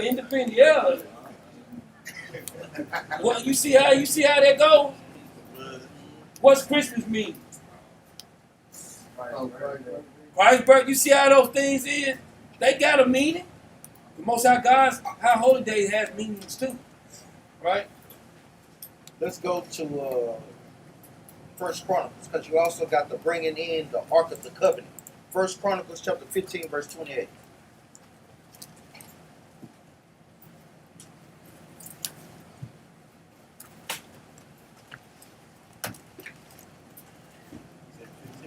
Yeah, First Chronicles chapter 15 and verse 28. The book of First Chronicles, chapter 15, verse 28. Thus all Israel brought up the ark of the covenant of the Lord with shouting. With what? With shouting. Read on out. And with sound of the cornet. And with trumpets. And with cymbals.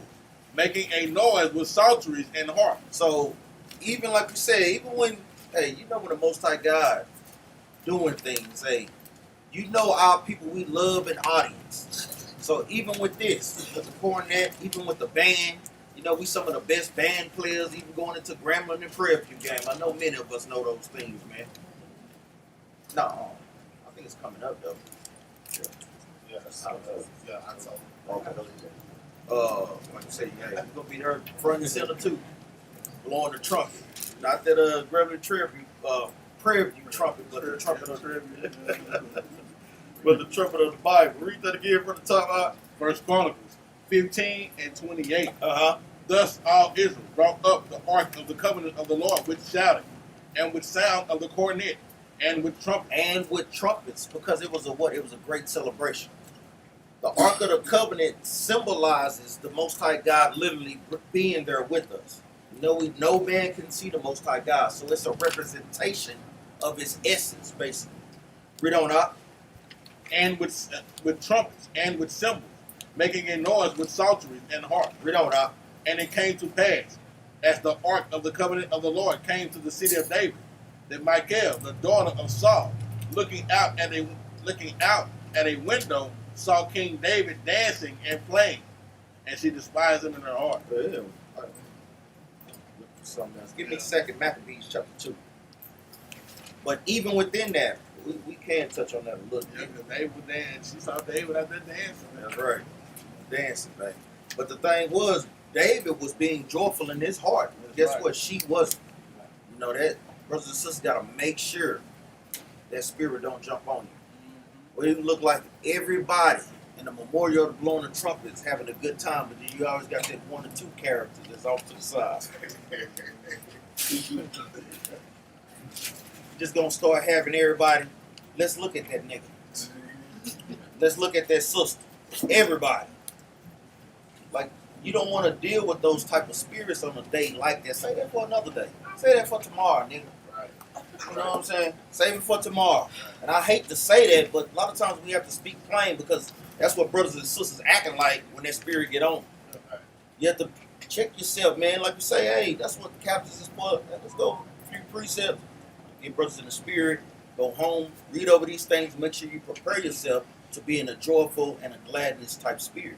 That's right, because if just like a man, a husband and wife, if she's mad today, if she ain't shaking, she'll still be mad tomorrow. If he was mad today, guess what? Tomorrow he'll still be mad, man.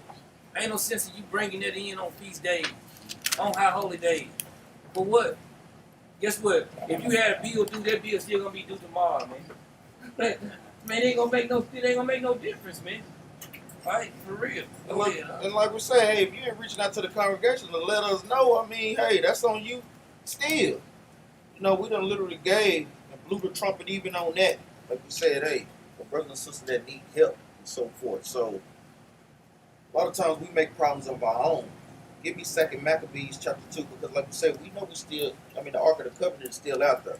No, Ethiopia does not have the Ark of the Covenant. They do not have the Ark of the Covenant.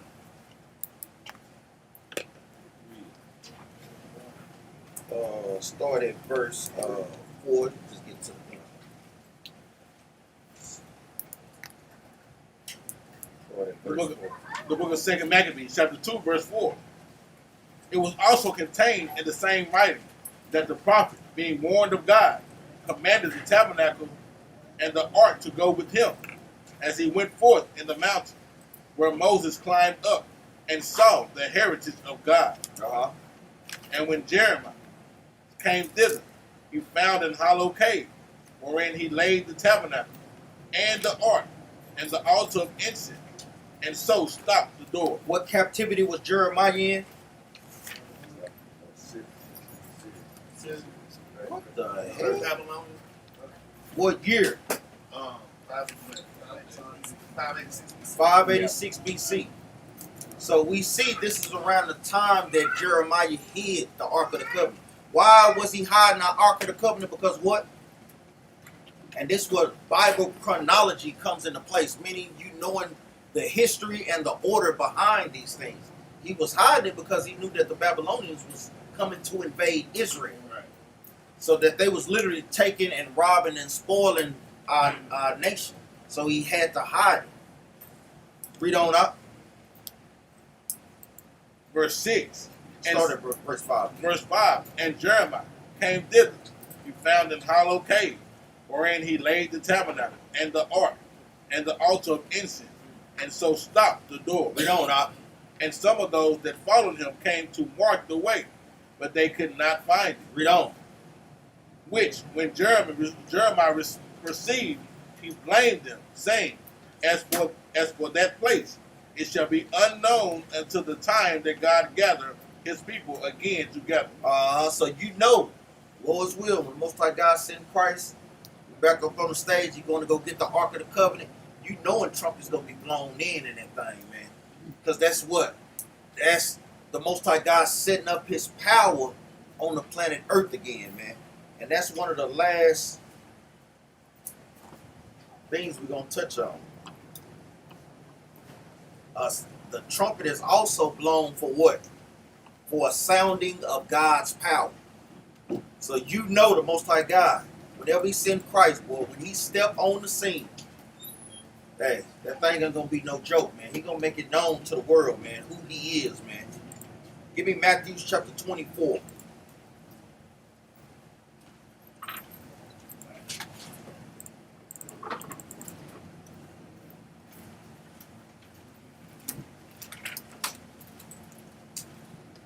Matthew 24 and verse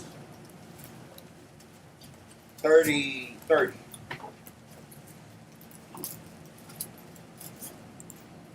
Matthew chapter 24, verse 30. And then shall appear the sign of the Son of Man in heaven. And then shall all the tribes of the earth mourn. And they shall see the Son of Man coming in the clouds of heaven. Read on up. With power and great glory. With power and great glory. Read on up. And he shall send his angels with a great sound of a trumpet. Read that part again up. And he shall send his angels with a great sound of a trumpet. And they shall gather together his elect from the four winds, from one end of heaven to the other. So even when the Most High God sent Christ, it's the sounding of his power. That hey, this is the real deal, man. There's no plan, there's no rehearsal. Hey, this lights, camera, action, like we say a lot of times. To make sure that, guess what? Brothers and sisters are in order even before then, man. Because like we say, you don't want to get caught blowing when they're blowing the trumpet and you're not all the way right. But like we always say, just imagine you not in the spirit when Christ comes back. You know, I know a lot of times brothers thinking they can take the judgment of the Most High Christ. That's just something, man. I don't. That's Can't see it. that's blasphemy, man. I ain't gonna even play because you don't want to see the judgment. You think the judgment just come all the way on you. He can judge you through your children, like we said a lot of times. So that's a judgment that brothers and sisters should never want to see. Give me 1 Thessalonians 4:16.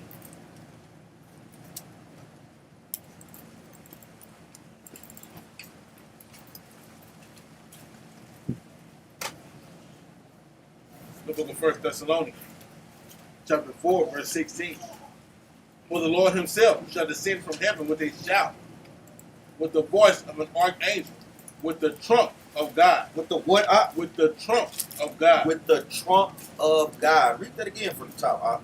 For the Lord himself shall descend from heaven with a shout, with the voice of the archangel, and with the trump of God. And guess what? It's literally lining up with what we just read in the book of Matthew. It's giving an order to the archangel, sounding the trump, letting you know he's stepping on the scene.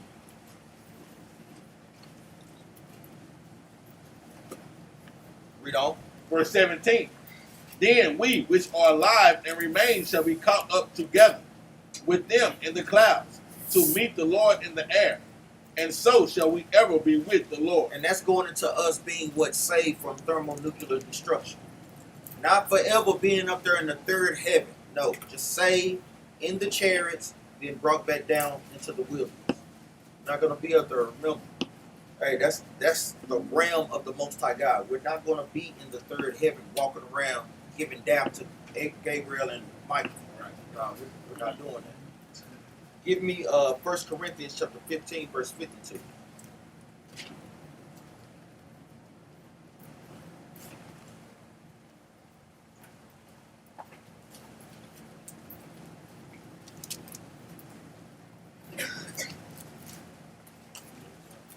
First Corinthians chapter 15, verse 52. Tell somebody.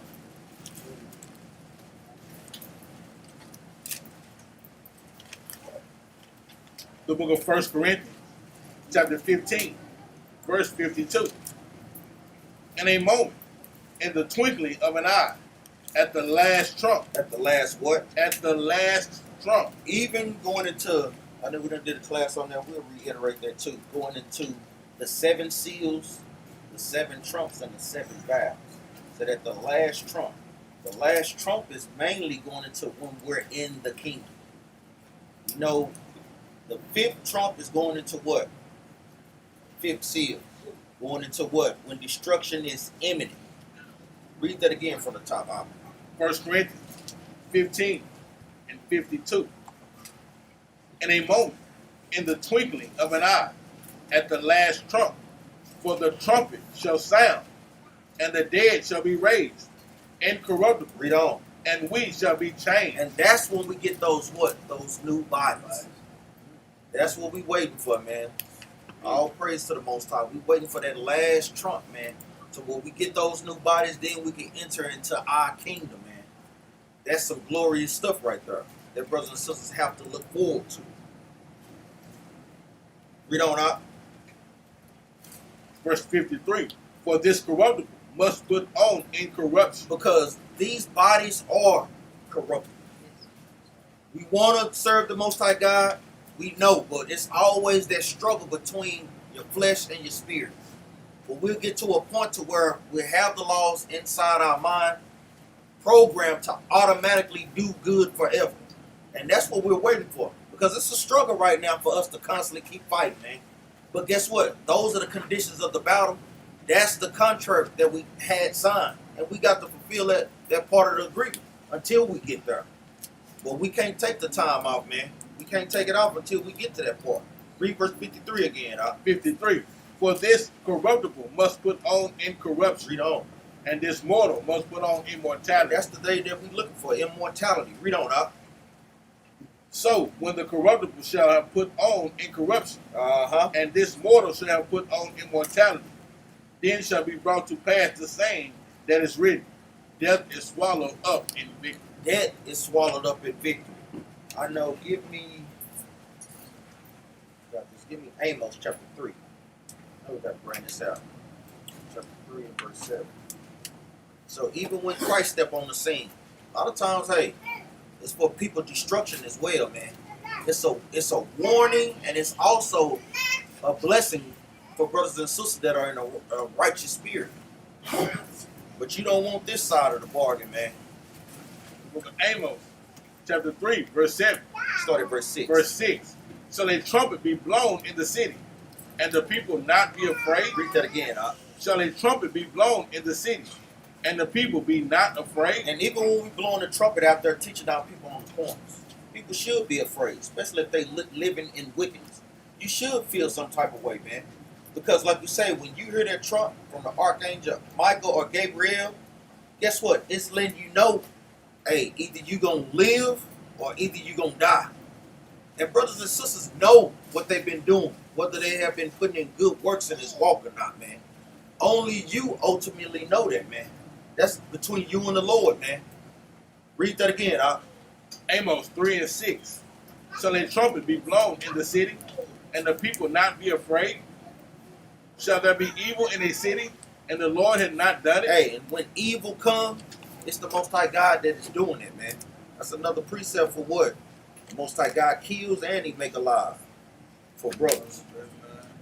Uh-huh. Yeah, exactly. Many precepts, man, that brothers can go into, man. Go ahead,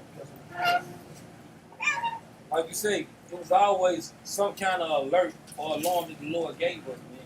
Even in the dedication of the temple. Go to go to First Maccabees chapter 4. First Maccabees chapter 4 and verse 36, right there. We always had some kind of alarm. It was something that the Lord gave us to make sure that we were staying in order, man. And if you did, this is what the Lord is trying to get us to understand. When He's talking to us, this is if brothers and sisters don't learn nothing in this truth, when He's talking to us, He wants us to listen, to understand what He's saying, and to perform the things He tells us to do. If the Lord blowing the trumpet and you don't know what trump this is, you might miss the mark. This is what the memorial, all these things boil down into. If you let the Lord calling this, blowing this alarm, and you not listening, you'll miss it. Right. First Maccabees chapter 4, start at verse 36. First Maccabees 4 and 36. Then said Judas and his brethren, Behold, our enemies are discomfited. Let us go up to cleanse and dedicate the sanctuary. So he said, guess what? Their enemies are discomfited. That means they kick some butt, man. Right? They going to cleanse the temple. Don't read on. Upon this all, the host assembled themselves together and went up into Mount Zion. And when they saw the sanctuary desolate, and the altar profaned, and the gates burned up, and shrubs growing in the courts as in a forest. So guess what, man? It was nobody in the temple, man. It was basically, man, it was just desolate, man. The heathen came and did every kind of thing, right? Read on. Or in one of the mountains, yea, and the priest's chambers poured down. They rent their clothes and made great lamentation and cast ashes upon their heads. So they cast ashes, because guess what, man? They was in disarray for seeing the temple look like this, man, right? And guess what? Let's put it in the spiritual aspect. When we, in this truth, looking at how brothers' temples is, guess what? All out of order. Right? Read on. And fell down flat to the ground upon their faces, and blew an alarm with the trumpet. So they, guess what? They blew an alarm, man, to the people, man, within the trumpet, man. Just like a warning that we got to be warning brothers and sisters. Guess what? And sometimes brothers say something out of their mouth, just like some of the leadership, man. We say something, guess what? These brothers and sisters get tight in here. Because they have a problem with what brothers be bringing out, man. But guess what? We can go in the scripture and prove our things, though. These things be an alarm to brothers, man. Be an alarm to sisters. Don't nobody want to see sisters to perish, but guess what? Ain't nobody going to play games with sisters. Don't nobody want to see brothers to perish, but brothers ain't going to play games with, because the Most High God ain't going to play. Right? But read on, watch this. Verse 40, and fell down flat to the ground upon their faces, read. and blew an alarm with the trumpet. And he blew an alarm with the trumpet, read. And cried toward heaven. And he cried toward heaven, verse 41. appoint, man. You know. Then Judas appointed certain men. to So fight. after he blew the alarm, what did he do? He started appointing people certain stuff, right? Read. Then Judas appointed certain men to fight against those that were in the fortress until he had cleansed the sanctuary. So guess what, man? After he blew the alarm, he gave the warning what's been to happen. He cried to the Most High. Then what he thought? He started cleaning house. So that's what, brothers. Guess what? Even as we as leaders that's supposed to be growing and people supposed to be supposed to be growing up in the truth, growing. Guess what? When you see things out of order, cry up to the Most High. Guess what? Start to clean house. Brothers, get there. Sisters, even in your own homes, when you see things supposed to be out of order, it's time to guess what? Call up to the Most High God. Start to cleanse those things, right? Put things in order. That's how things go. When you don't do that, you get yourself lost in this truth, right? Go ahead. Now touch on a little bit of the etiquette. Even in there, I know we go over this time and time, but we got to keep going over these things. Let's go to the book of Sirach, chapter 31. This is one of the main spirits that be up in that thing. You can't have that. Brothers and sisters should already know too. I mean, yeah, you said yeah. You said that. Sirach 31 and 12. If thou sit at a bountiful table, be not greedy upon it. Read that again. If thou sit at a bountiful table, be not greedy upon it. Read on. And say not, there is much meat on it. Meaning what? Show good table manners, even when you're at the feast days. You know, hey, it's plenty of food. You don't have to act like you ain't ate none in 2 or 3 days and so forth. You want to show good table manners. You want to show, like you say, acting like you got some sense. Read on out. Remember that a wicked eye is an evil thing. Read that again out. Remember that a wicked eye is an evil thing. Meaning what? You eyeballing a brother's plate. You got your own damn plate. Damn, I want that. Damn. God dang. Brother, stay on your own plate. Go up there. We want to give everybody a chance to eat, making sure we minding our manners, then come back up there. You know, like I said, we constantly have to go over these things, man. But it'll be all right. Read on. Remember that a wicked eye is an evil thing, and what is created more wicked than an eye. Therefore, it weepeth upon every occasion. It what? It weepeth upon every occasion. Letter that up. Read on. Yeah. Read on. Stretch not thine hand whithersoever it looketh. Hey, brother, you gonna Hey, eat brother, that? you What you say? You gonna eat your cornbread? Damn, brother. If I don't, I will let you know. How about that? I'll let you Or know. I might take it home with me. Yeah, brother. You don't want to be stretching all over, brothers. Excuse me, brother. You want to have a good table manners? Go ahead. Go ahead. I see you put that to the side of your plate. You go eat that. We want to check our spirit on these things, man. Because I'm going to tell you, man, bad table manners, people don't like to be around people with bad table manners. You looking at you, frowning up. Damn, there you go again. Here she go again. We want to make sure, and don't think that we're the only people that see that. Sisters may be watching you. Don't think sisters, hey, let's see what type of manners that this brother's got. Let me see the type of manners that this sister may have. That's right. You know, a lot of times we don't think like that, so it's important that we put these things on people's spirits. Sitting there eating, reaching all over brother's plate. Yeah, let me get your hot sauce. You want some hot sauce, man? I got you. Like you say, brothers and sisters, they watching it. Like if brothers talking about trying, sisters looking at it like, no, I don't want that greedy nigga. I gotta feed him all day long. Boy, I'm telling you, brothers need to take heed to that. Sisters need to take heed to that thing, man.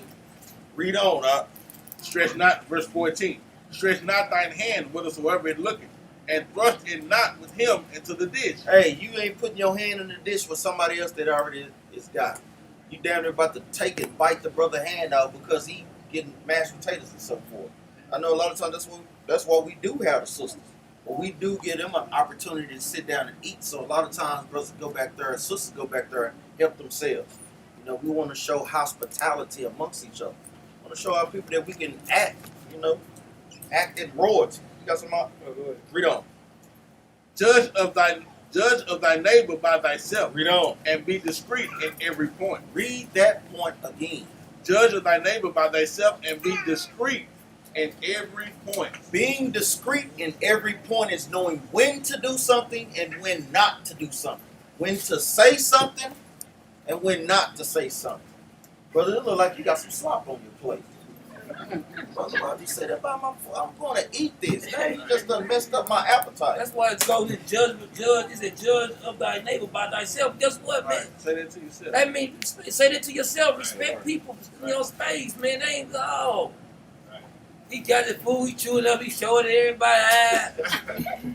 No, that might somebody might stomach might turn. You don't know what's going on though. For real though, you got to judge. Look, I ain't gonna do like that, man. You fall all the table, whatever. That's right. Some people, you might turn somebody's stomach, man. Right? Go ahead. Read verse 16. Eat as it becometh a man Uh-huh. those things which are set before thee. Eat what's in front of you. Don't be trying to get 2 or 3 plates. Hey, just eat what's in front of you first. I'm pretty sure the Most High God's going to bless us to have plenty of food like we always do. Read on. And devour not, lest thou be hated. Read that part again. And devour not, lest thou be hated. Meaning what you eating up everything. I'm talking about Cain. There's nothing wrong with coming with your appetite, but you eating up everything, asking everybody for everything. The scriptures say, least thou be hated. That'll put a hated spirit on you. Brothers and sisters have to watch that and check that spirit on you. Jump down to read verse 17. Verse 17. Leave off first for manners' sake, Uh-huh. and be not unsatiable, lest thou offend. Meaning what? Don't be greedy.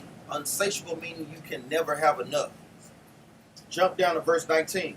19. A very little is sufficient for a man well nurtured. Read that again. A very little is sufficient for a man well nurtured. So I know a lot of times, I got to shoot shots at brothers.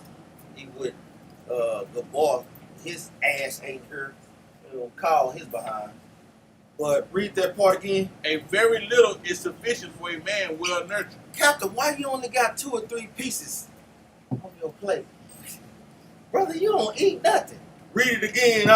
A very little is sufficient for a man well nurtured. A very little is sufficient for a man well nurtured. Read on, Doc. And he fetcheth not his wind short upon his Yeah, bed. you won't be pooting all the time, man. Everywhere, congregation, in your bed. Hey, Hey, guess what, women? Let me help y'all out. y'all poop too. Guess what? I'm gonna tell you. You want him to stop falling so much, stop making the plate so big. I'm gonna tell y'all, even with sisters, like I said, you better not hold that thing in. You get boy, mess your insides up or something. Jump down to verse 27. 27. Wine is as good as life to a man, if it be drunk moderately. Hey, wine is good. So y'all know how I get down. I have a lot of little drink at the feast. You know what I'm saying? Listen to my jam, kind of chill out, have a good time amongst brothers and sisters. Read on out. And wine is as good as life to a man. A man, grown folks. You're not letting children sit around here and drink. You're not That's right. playing that game. That's right. Wine is good for growing for a man or a woman. We got young. Hey, we can't play the game. Scriptures say what they say, right? That's right. If it be drunk moderately, because we as grown-ups, we kind of know, and we still be tripping too. We don't know. We get staggered. That you want that last sip, but you already there. But take one more drink. Yeah, but us as being well matured, we know our limit to a certain degree, right? But with children and things of that nature, they ain't got no limit. They ain't been through it yet. They don't know how to limit. There ain't no limit for them. Right? Shoot, one little shot to get a teenager or something, right? You just don't know. So wine is good for a man, right? If it be drunk moderately. And like we say, even with brothers and sisters that do deal with this, it's going to be starting to get called out. Rebuke before all so others may fear. So a lot of times, sometimes brothers and sisters the scriptures have to shame you. They literally call out a brother, literally call out a sister. Then you don't want your name being called out on YouTube and before the congregation. Like we say, we have to literally do what the scriptures say, and You have to be able to discipline yourself. Brother gonna start having to pour out shots. You want to drink, brother? Come on up here. Yeah. I don't want to. I don't want to do that, man. That's right. For real, man. Go ahead, about your business. Freedom. Wine is good as life to a man, if it be drunk moderately. What life is then to a man that is without wine. Freedom. For it was made to make men glad. So it's made to make men glad. Meaning what? If it's drunk moderately. You have a good time amongst brothers and sisters. Freedom. Wine measurably drunk and in season bringeth gladness of the heart. Meaning what? It can't be your season every damn day for a glass. I mean, goddamn. Every day is your season? That's my season, brother. Well, it said measurably. Yeah. Measurably drunk. Now, there's nothing wrong with having drinks, but if you know that you do have a drinking problem, hey, if your right arm offend thee, cut it off. And guess what? You might be dealing with something around that time. You know, you still merry and glad because the scripture says we got to be glad. But you know, if you drink, that's not the right time to drink. But if you do get any inch of drunk, boy, that feeling might come out, man. They don't love me, man. You know what I'm saying? For real, in season, you gotta know these things. Like we said, we gonna be glad and merry, but if it's not the right season, if you're dealing with some things that you know it's kind of a tender or delicate moment for you, you know. Don't come around me drinking and get crying. I'm telling Yeah, you. for real. You might get a laugh about me. I'm telling you. You take the drunk of I'm not gonna lie to y'all, man. I'm for real. I really don't. My mother drunk a lot. My brother drunk a lot. I really don't like that, man. I'm not lying to y'all. Somebody being around me drunk, bro, I'm gonna say, bro, get away from me, man. Damn. Like for real, bro. You see, I'm chilling. I'm chill, but I'm chill. Brother, act like me. Do like me in this situation, because I really don't. I can't deal with that. We know we all have our things. You know, some brothers more easy going to be able to, yeah, brother, come sit down, man. You know, I don't even want to do that, man. I just want to tell you, get away from me. Me, I laugh. Cause I had a drunk uncle that he used to cry all the time with me and my brother being there laughing so hard. There you go again. There you go again. He wants you to sit and talk for hours. You sit there, man, I'm telling you, laugh all in face, you still don't stop crying. The whole time. Keep on doing it. And that's the thing, like we said, brothers and sisters are dealing in that spirit. Hey, just gonna call your Uber, go home. And your behind is paying for it too. Yeah. See your call. Let me see your call. Don't pay for that thing, man. 'Cause we ain't dealing with that up in there. That I'm gonna tell you, that be like a selfish type spirit that brothers and sisters have to watch, because now everybody focusing in on you instead of the Most High God's high hope. Right. You know, brothers and sisters got to check that spirit, man. Read on out. 28, wine measurably drunk and in season bringeth gladness of the heart and cheerfulness of the mind. Read on out. But wine drunken with excess maketh bitterness of the mind. You have, like I was saying, brothers and sisters crying, don't know when to cry, don't know when to laugh. That's a bitterness of the mind. Read on. With brawling and quarreling. Then it put another fighting spirit on you. You know, that's why you see all the time, Uncle Elroy, you fighting at the family reunions, which we shouldn't go to, because it's not, hey, we celebrating a name that is not our people, man. You know, we don't, like we say, as we get into this truth, hey, come up out of those things. Because we know a lot of times nothing but wickedness go on with those things. Read on out. Drunkenness increaseth the rage of a fool. Read on out. Till he offend. Till he what? Till he offend. Till he offend, meaning what? You get into that brawling, or you get into a situation with a brother or sister. Read on. It diminishes strength. Meaning what? That's why you see them stagger around all the time, man. Read on. And make it wounds. And make it wounds. That's why they woke up with that cut over their head, knots all over their head. Don't know where they got them from, because it diminishes strength. You fall, hit your head on the stairs. It's a lot. Oh, you're easy talking if I got. That's right. Yeah, because some people looking for a win in every corner. That's right. He was getting drunk food. Yeah. Oh, my daddy said he stopped drinking for. He said every time he woke up, he was in the jail or he was beat up. But when he stopped drinking, he stopped going to jail like that, and he damn so say he ain't get whooped no more. So Read verse 31. Verse 31. Rebuke not thy neighbor at the wine. Because it's hard to correct brothers and sisters if they done had too much to drink. They ain't listening to nothing you saying. I heard you, brother. You know I love you. I love the Lord, brother. If you love the Lord, why the hell you drinking so damn much? Then? That we say, go home, go to sleep, take that time off. Read on out. And despise him not in his mirth. And don't despise him in his mirth. Read on up. Give him no despiteful word. Read on. And press not upon him with urging him to drink. Meaning drink, drink, Drink, drink. Shut No, up. sit down, sit down, sit down. You know, we gonna get it, boy. We Yeah. gonna get it. And we can't do that. You know, we just have a good time amongst each other, brothers and sisters. Like, doing that, if you can take that, but urging them on to do that, no. And guess what? Y'all with me on the tabernacle. You can't hang with the big dog. Look, stay on the porch, man. It's okay. Stay on the sidelines, man. It ain't for all of that, man. Because I ain't gonna watch this. Guess what? I cut it this too. I let my children drink. Guess what it said to me? So guess what I gotta do? Say do what the scriptures say, right? That's right. It is what it is, man. Hey, man, everybody can be staying corrected, right? That's right. So when we looking at these things, everybody take their review. Scripture's supposed to make everybody feel this thing, not just one person, man. That's right. Right? Go ahead, Read verse 32 and 1. It's about 30:21. If thou be made the master of a feast, lift not thyself up. If you get these things together for the Lord, you don't want to put yourself on a pedestal. Oh, this my feast. Sister, no. Brother, no. Yeah. This is the Lord's feast. We all come together as one body to do this thing in the name of the Lord. This is the Lord's feast. Read on. But be among them as one of the rest. Read on out. Take diligent care for them, and so sit down. And go sit down. Sit down. Sit down. It says, take diligent care, make sure everything is in order. And that's a job for all of us. All of us should make sure things is in order, man.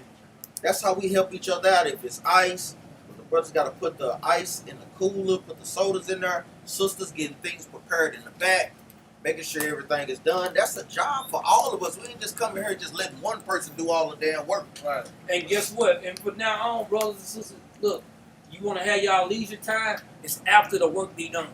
No more of that going and go doing all this extra stuff. We ain't doing it no more, man. Make sure this stuff be done first, then we relax. Be as one, like I said, be as one of them. Be as one that's gonna be chilling like with everybody else. Right? Go ahead. Yes, I'm up. Yeah. Read verse 2. And when thou hast done all thy office, take thy place, Just like Ark was saying. Read on. that thou mayest be merry with them, And guess what? Go and enjoy each other's company. Read on up. and receive a crown for thy well ordering of the feast. Jump down to verse 4. Verse 4. Pour not out words where there is a musician, You know, brothers, hey, brother trying to get his boogie on, you instead of trying to break down certain scriptures and so forth. No, have a good time amongst each other, man. Read on up.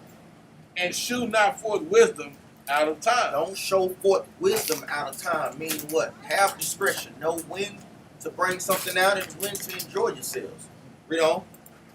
A concert of music is a banquet of wine. So like a concert of music in a banquet of wine is as a signet of carbuncle set in gold. That signet of carbuncle set in gold is like a nice medallion. That's basically what that's going into. Read on up. As a signet of an emerald set in a work of gold. So is the melody of music with pleasant wine. So we want to make sure that we take heed to these things, making sure brothers and sisters are staying in the spirit, having a great memorial blowing the trumpets. Like we said, making sure that we're doing this thing in gladness and in joyfulness of heart. And with that, say shalom.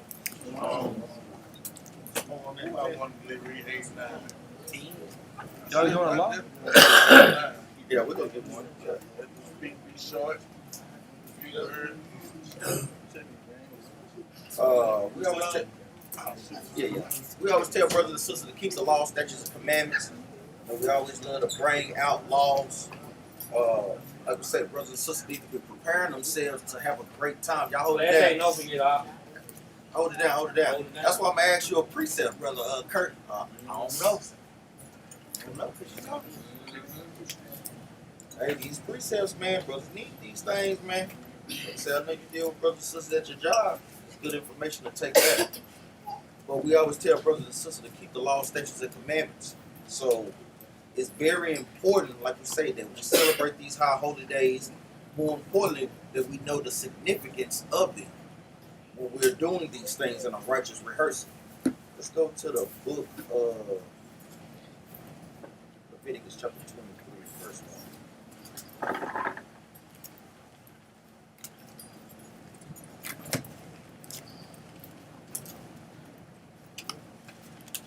The book of Leviticus, chapter 23, verse 1. Yeah. And the Lord spake unto Moses, saying, Speak to the children of Israel, and saying to them, concerning the feast of the Lord, which ye shall proclaim to be holy convocation. Even these are my feasts. Even these are the Most High God's feasts. Jump down to verse 23. And the Lord spake unto Moses, saying, Speak unto the children of Israel, saying, In the 7th month, in the first day of the month, shall ye have a Sabbath, a memorial of blowing of trumpet, in holy convocation. Hey, it's a holy convocation, meaning a holy gathering.